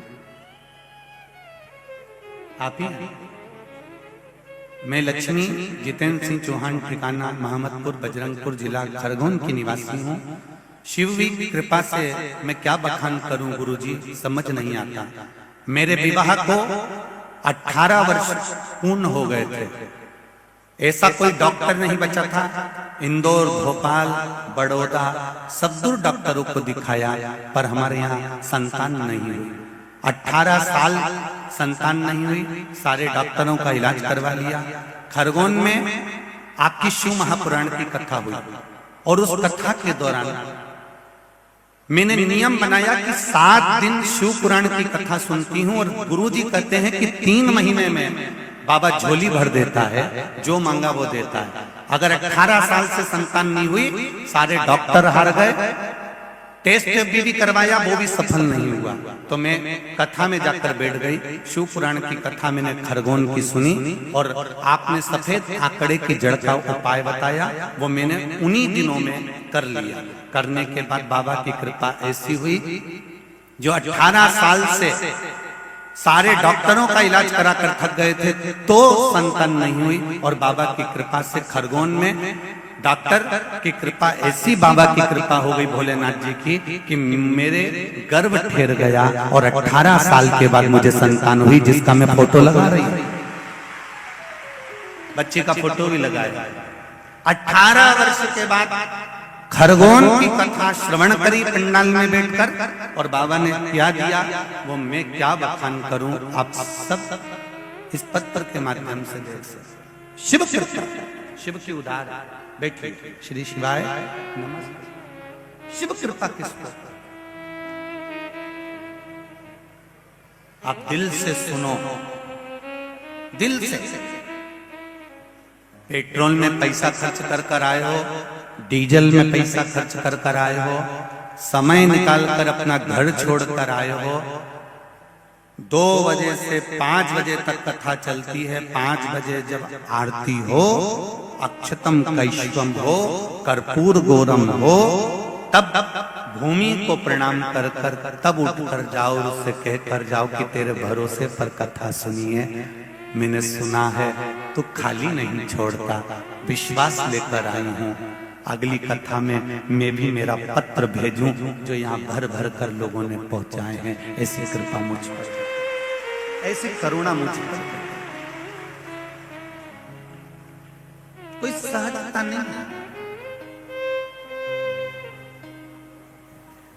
इन पत्रों में हम तो कई पत्र तो पढ़ ही नहीं पाते, ये ढेर लगे हुए सारे पत्रों का नीचे आप लोग देखेंगे ढेर, इनको तो पढ़ ही नहीं पाते। ढेर ये पढ़ा हुआ,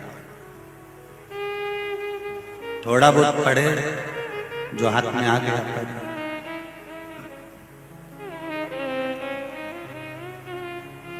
उसकी कृपा। तेरी कृपा बिना न हिले एक भी लेते हैं सांस तेरी श्री तनु तनु बखान क्या करूं मैं राखों के ढेर का चपटी खबोत में है खजाना कुबेर का गंगधार मुक्ति गार ओंकार तू भोले ओंकार तू आयुष तिहारी शंभु तार तार तू। शिव कृपा किसको करता है? वो देता है और दिल से देता है। भोला है वो।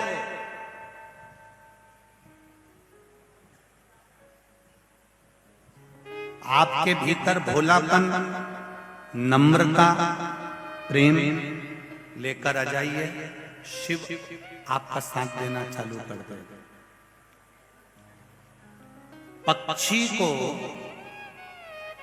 ऊपर की ओर बढ़ने के लिए पंख की जरूरत पड़ती है और मनुष्य को ऊपर की ओर बढ़ने के लिए नम्रता की जरूरत पड़ती है। उसको पंख नहीं चाहिए।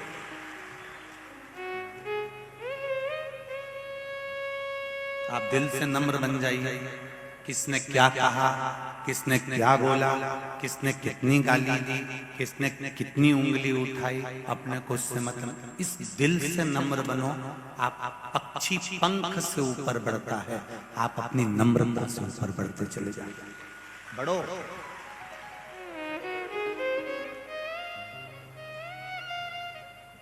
आपके भीतर नम्रता होना चाहिए। कोई अपशब्द कह दिया ना, कह दे आग लगे बस्ती में अपन रहो मस्ती में। क्या किसको रोइए चादर तान के सोइए। सास ने कुछ बोल दिया ना, बोल लो। तुम माँ हो, बड़ी हो, बुजुर्ग हो, अवस्था के अनुसार है, मैं युवान, कोई दिक्कत नहीं है। आप बोलोगी तो मेरे सुधारने के लिए बोलोगी, उसमें कोई दिक्कत नहीं, कोई बड़ी बात। हमें जरा जरा सी बात में लड़कर मायके में जाके नहीं बैठना। कई लोगों ने ये विचार कर रखा है कि पति से नहीं बनी, परिवार से नहीं बनी, तो तुरंत तलाक का केस लगा दिया और तलाक का केस लगाया और तलाक के लिए आगे बढ़ गए। और निवेदन है, जरा विचार करो, इतने लड़के ढूंढे, उसमें तुम्हारी किस्मत में ये लड़का लिखा था। अगर किस्मत में ऐसा लिखा है तो तुम तलाक लेने के बाद दूसरी भी शादी कर लोगे तो इससे भी ज्यादा सिंदूर चढ़ा हुआ भेरू मिलेगा।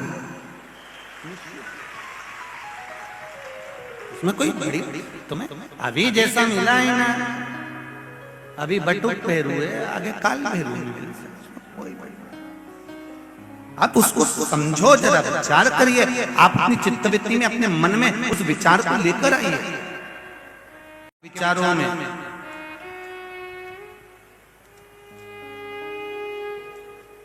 जब ये भाव निश्चित हो जाएगा तो कई अदालत में जितने भी तलाक के केस चल रहे हैं धीरे धीरे धीरे धीरे वापस ले लिए जाएंगे। ये निश्चित।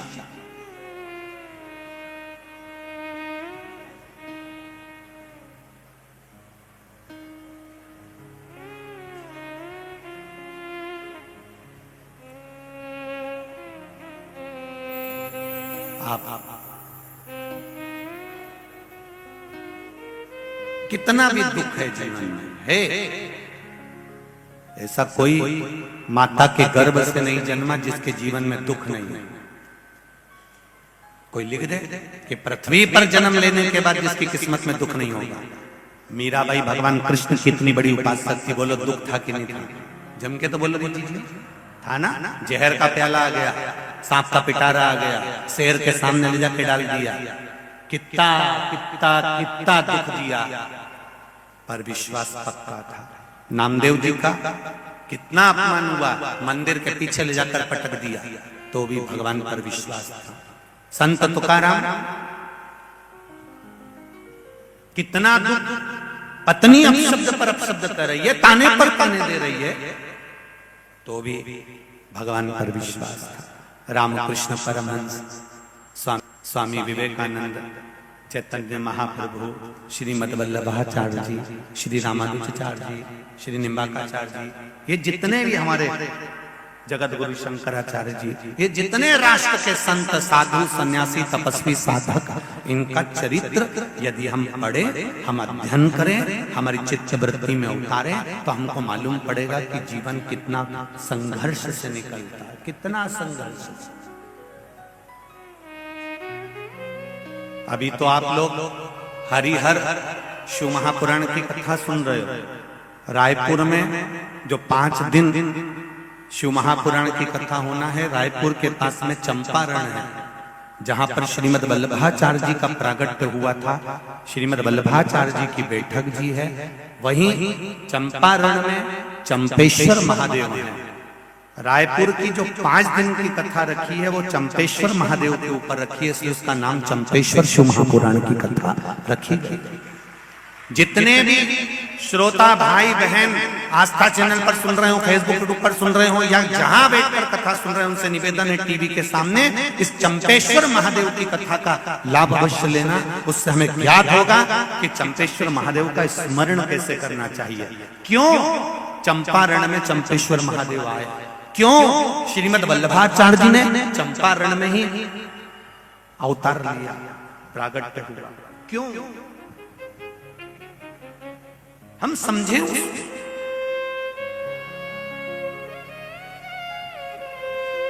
क्यों मेरे वल्लभ उस चंपारण की भूमि में विराजमान हुआ। उस चंपेश्वर महादेव की कथा, चंपारण की भूमि की जो कथा है, वो रायपुर से हम 5 दिन सुने और उसको धारण करें अपने जीवन का आनंद।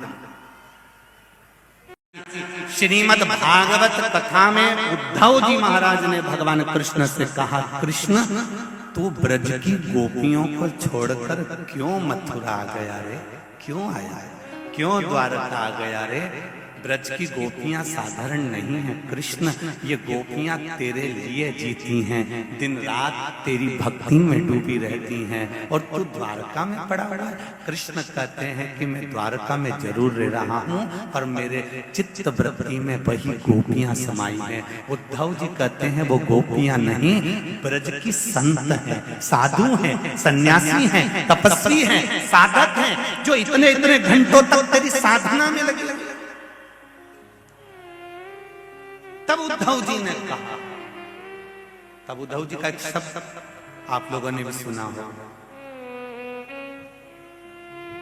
जो असल में है मस्ती में डूबे, उन्हें क्या परवाह जिंदगी। उद्धव जी का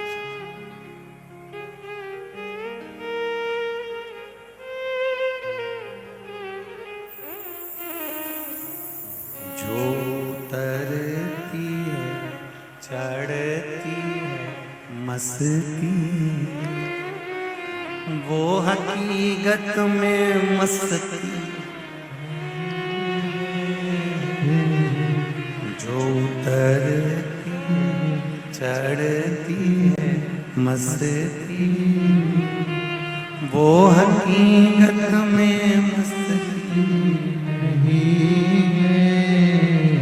ये तो प्रेम की बात है उद्धव, ये तो प्रेम की बात है उद्धव, बंदगी तेरे बस की नहीं है, ये तो प्रेम की बात है उद्धव, बंदगी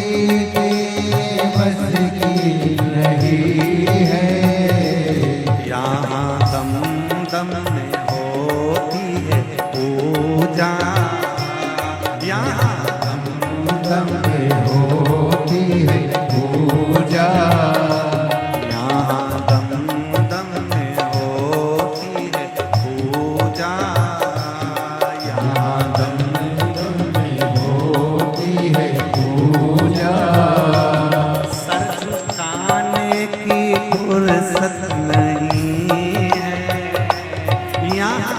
गम में होती है पूजा, सर झुकाने की फुर्सत नहीं है।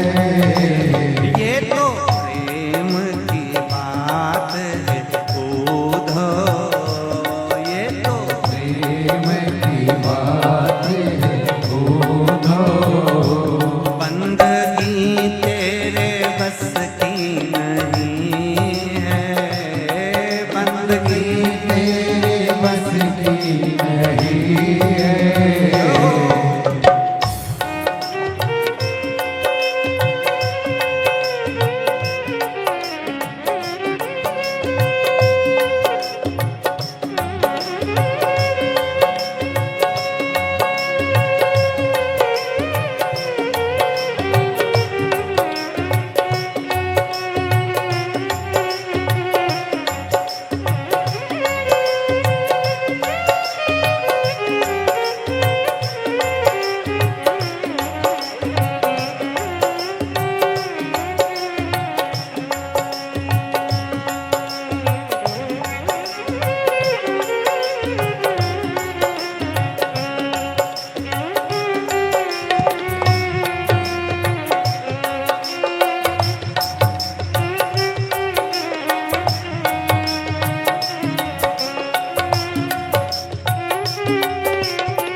पूछा, उनकी पूजा में सुन ले हे उधो।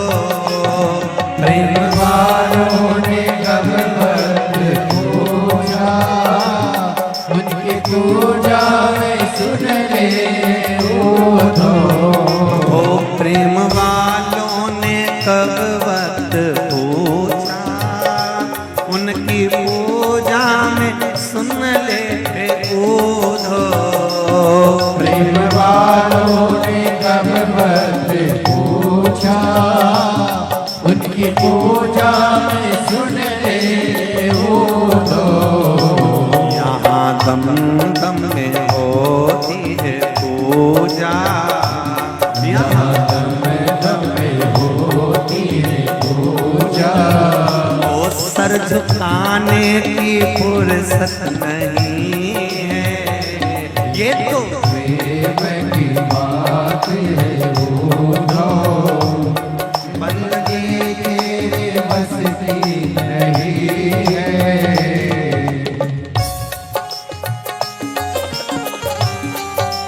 जय हो हरि बोल। जय हो।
उनकी पूजा में सुन ले उधो। प्रेम वालों ने कभी भक्त पूछा, उनकी पूजा में सुन ले उधो। प्रेम वालों ने कब वक्त पूछा, उनकी पूजा में सुन ले उधो। प्रेम वालों ने कब भक्त पूछा, उनकी पूजा में सुन ले उधो। उतरती है चढ़ती है मस्ती, उतरती है चढ़ती है मस्ती। वो हकीकत में मस्ती नहीं है, जो उतरती है चढ़ती है मस्ती, वो हकीकत में मस्ती नहीं है। ये तो प्रेम की बात है उधो। ये तो प्रेम की बात है उधो। वो बंदगी तेरे बस की नहीं है। ये तो प्रेम की बात है उधो। बंदगी तेरे बस की नहीं है। वो बंदगी तेरे बस की नहीं है। बंदगी तेरे बस की नहीं है। शिव भक्ति तेरे बस नहीं है। बंदगी तेरे बस की नहीं है। वो बंदगी तेरे बस की नहीं है। बंदगी तेरे बस की नहीं है। बंदगी तेरे बस की नहीं है। बंदगी तेरे बस की नहीं है। आरे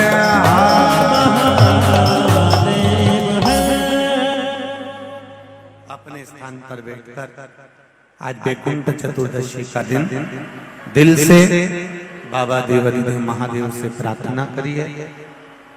श्री शिवाय नमस्तुभ्यं मूल मंत्र का जाप करिए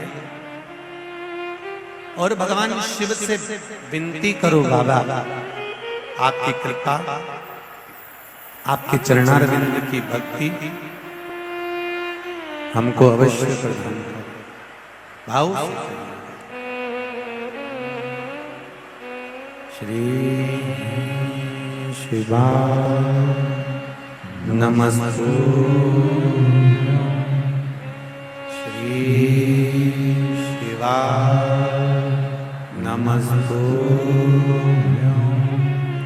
श्री शिवाय नमस्तुभ्यं। श्री शिवाय नमस्तुभ्यं। श्री शिवाय नमस्तुभ्यं।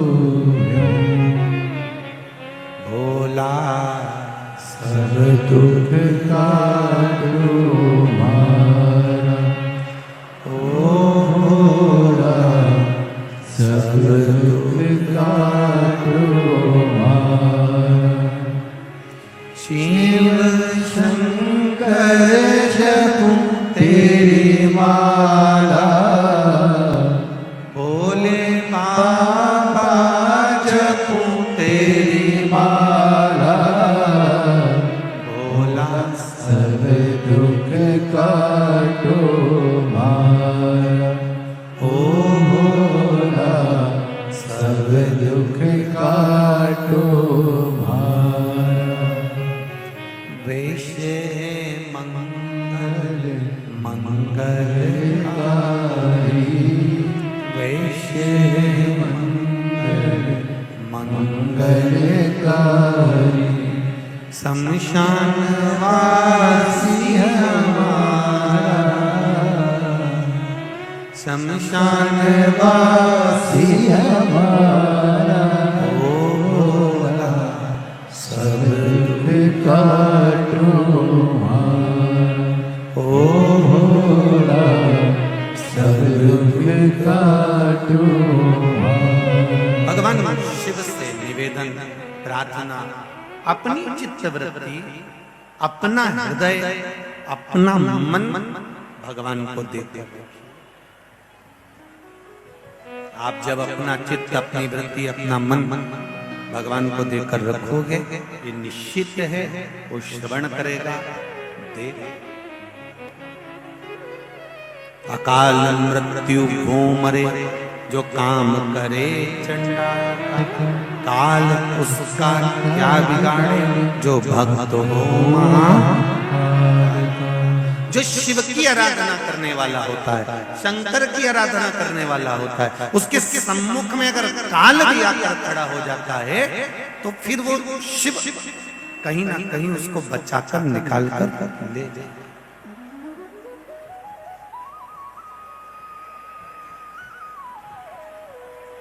ध्यान देना जरा, शिव तत्व को जानना। महाराज तारकासुर के प्राण छूट गए थे। तारकासुर, विदुमाली, कमलाक्ष जी भी चले गए थे। अगला वर्णन जो आया है अंधकासुर का। शिवजी के नेत्र से एक बिंदु नीचे गिर गया और वो बिंदु जो नीचे गिरा उससे एक बालक उत्पन्न हो गया। वो बालक जिसका नाम अंधकासुर हिरण्याक्ष ने रखा। गोदी में माता पार्वती जी ने उसको ले लिया और मातृत्व प्रेम इसी को कहता है। एक माँ का जो वात्सल्य होता है, एक माँ का जो प्रेम होता है, वो होता ही ऐसे।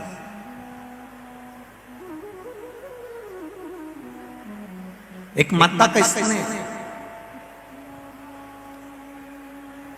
शिवजी ने कहा कि पार्वती इसको ले जाकर तू समुद्र में फेंक दे। पार्वती जी कहती है नहीं, या आपके द्वारा प्रकट हुआ है इसलिए मैं इसको फेंक नहीं सकती, ये आपका पुत्र है। शंकर भगवान कह रहे हैं ये मेरा पुत्र नहीं है, तू तो फेंक दे। मेरे नेत्र बंद करने के बाद प्रकट आए, फेंक इसको। नहीं नहीं नहीं प्रभु, इसको नहीं।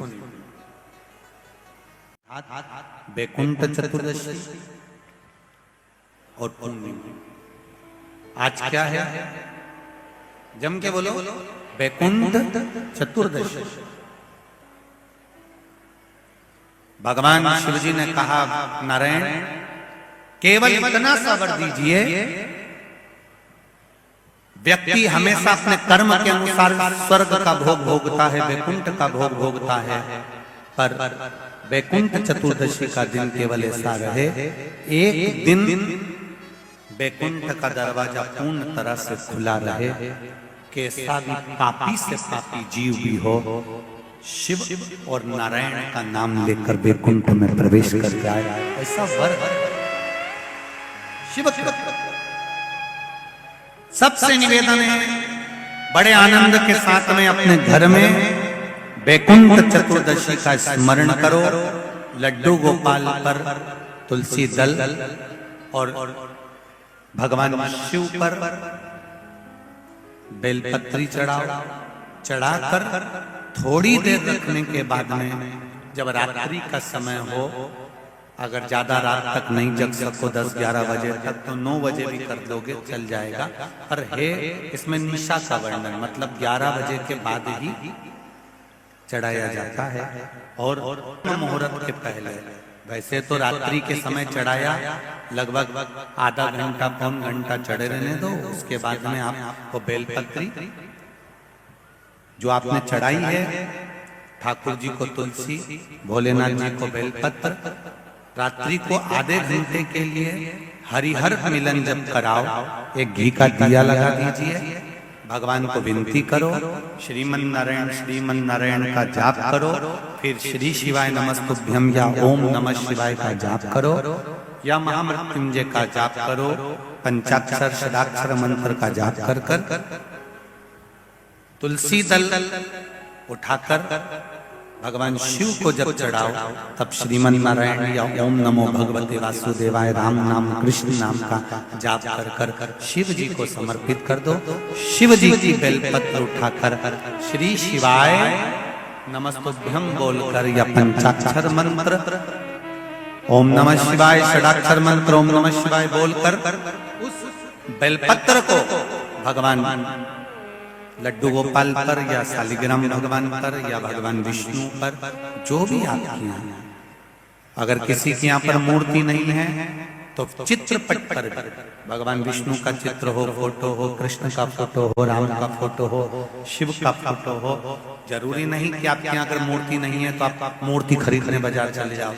चित्र है, उस चित्र पर भी दिल से समर्पित कर कर उस बेलपत्री और शहद, बेलपत्री और तुलसी दल को रखिए। अगर साल भर वैसे ही रखना है किसी कार्य के लिए तो वैसे रखो, और अगर बच्चों के लिए तैयार कर रहे हो तो उसको शहद में डालकर रखकर बच्चों को अवश्य उसको चढ़ा। विद्वत्ता के लिए, बुद्धि की, आनंद। हनुमान जी का पंचमुखी अवतार, तुम अपने 5 मुख करो, और हनुमान जी महाराज ने अपने 5 मुख कर लिए। नरसिंह का अवतार, वराह का अवतार, ऐसे 5 मुख हनुमान जी महाराज ने करे। गरुड़ अवतार, हनुमान जी ने ऐसे 5 मुख बनाए, एक ऊपर, एक उत्तर, दक्षिण, पूर्व, पश्चिम के मुख बनाकर शंकर भगवान गदा पर थे, गदा सम्मुख में रखकर भगवान शिव बोले मार फूंक, और हनुमान जी ने जो फूंक मारी 5 दिए एक साथ बुझ गए। राम और लक्ष्मण सामने खड़े मिल गए, सामने खड़े।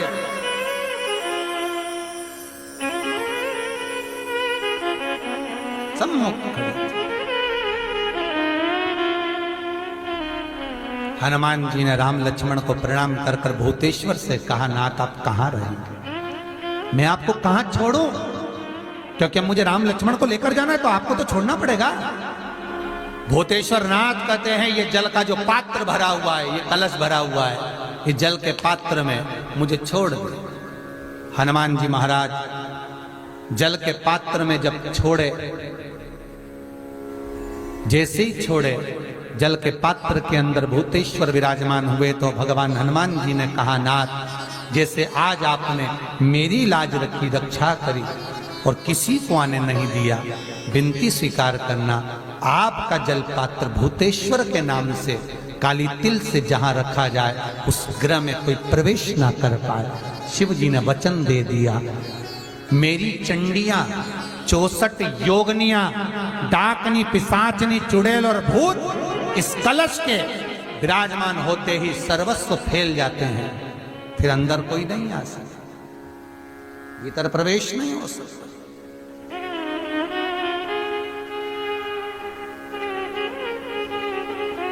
भीतर प्रवेशता नहीं। आज भी नियम है महाराज, बहुत ध्यान दीजिएगा। पंचमुखी हनुमान का एक स्मरण, पंचमुखी हनुमान का एक भाव। महाराज जैसे बहुत ज्यादा तकलीफ अगर व्यक्ति को हो गई है, बहुत कष्टमय जीवन चल रहा है, हार गए हर जगह से और तकलीफमय जीवन चल रहा है, तो पंचमुखी हनुमान का एक शिव महापुराण का और स्कंद पुराण का एक बड़ा सुंदर मंत्र है। उस मंत्र को आप सब एक बार हमारे साथ में बोलें। ओम नमो हनुमते रुद्र अवताराय सर्व शत्रु संहारणाय सर्व रोग हराय सर्व वशीकरणाय रामदूताय स्वाहा। बस इस मंत्र को हाथ में काली तिल लेकर, एक जौ लेकर और गूगल लेकर, थोड़ा सा उसमें गाय का घी डालकर, कंडे को या अग्नि को जलाकर इस मंत्र का 11 बार 21 बार जाप कर कर अपनी कामना कर कर छोड़ दीजिए। कैसा भी रोग हो, बीमारी हो, कष्ट हो, दुख हो, तकलीफ हो, 21 दिन के अंदर वो आनंद आना प्रारंभ कर देता है। इस मंत्र, स्कंद पुराण का, शिव महापुराण का ये मंत्र मूल पंचमुखी हनुमान। सुख देंगे। और एक और चीज याद रखिए महाराज, यदि कोई काम के लिए जा रहे हो, कोई व्यापार के लिए जा रहे हो या नौकरी करने के लिए जा रहे हो और लगी नहीं रही, बहुत तकलीफ पा रहे हो, सर्विस ही नहीं लग रही, बहुत कष्टमय हो गया, तो निवेदन करूंगा 5 पीपल के पत्ते पर बेसन के 5 लड्डू घर में बने हुए गाय के घी के 5 लड्डू रख लो। उस लड्डू के बीचों बीच एक आटे का दिया और उसमें तिल्ली का तेल डालकर इसी मंत्र का प्रयोग कर कर पंचमुखी हनुमान का किसी भी हनुमान के मंदिर में जाकर, दक्षिण मुखी हनुमान के मंदिर में जाकर उसको रख कर आ जाइए। इसके बाद आप उस काम के लिए जाइए, आपका काम सफल हो जाएगा। आपको किसी को नहीं कहना पड़ेगा कि हाथ जोड़ना नहीं पड़ेंगे, किसी के पांव नहीं पड़ना पड़ेंगे, तुरंत काम होगा। बस इस मंत्र का स्मरण कर कर, पंचमुखी हनुमान का भूतेश्वर जो मंत्र है वो सुख देने वाला, आनंद देने वाला, सहज नहीं महाराज, सुख की खान है, आनंद की राशि। समय आया श्री हनुमान जी महाराज का जो चरित्र आया, आगे जो वर्णन आया है, भगवान भूत भावन भूतेश्वर मेरा शिव विराज, मेरे ऐसी सुंदर हरिहर मिलन है। ये हरिहर शिव महापुराण की कथा बीकान गांव में चल रही है। भगवान शिव जी से माता पार्वती जी ने गणेश जी के मंगल विवाह का प्रस्ताव रखा। श्री गणेश जी महाराज रिद्धि सिद्धि के साथ पधार रहे हैं। सुंदर रिद्धि सिद्धि गणेश जी को जयमाला पिला रही हैं। जोरदार ताली बजाकर स्वागत करें।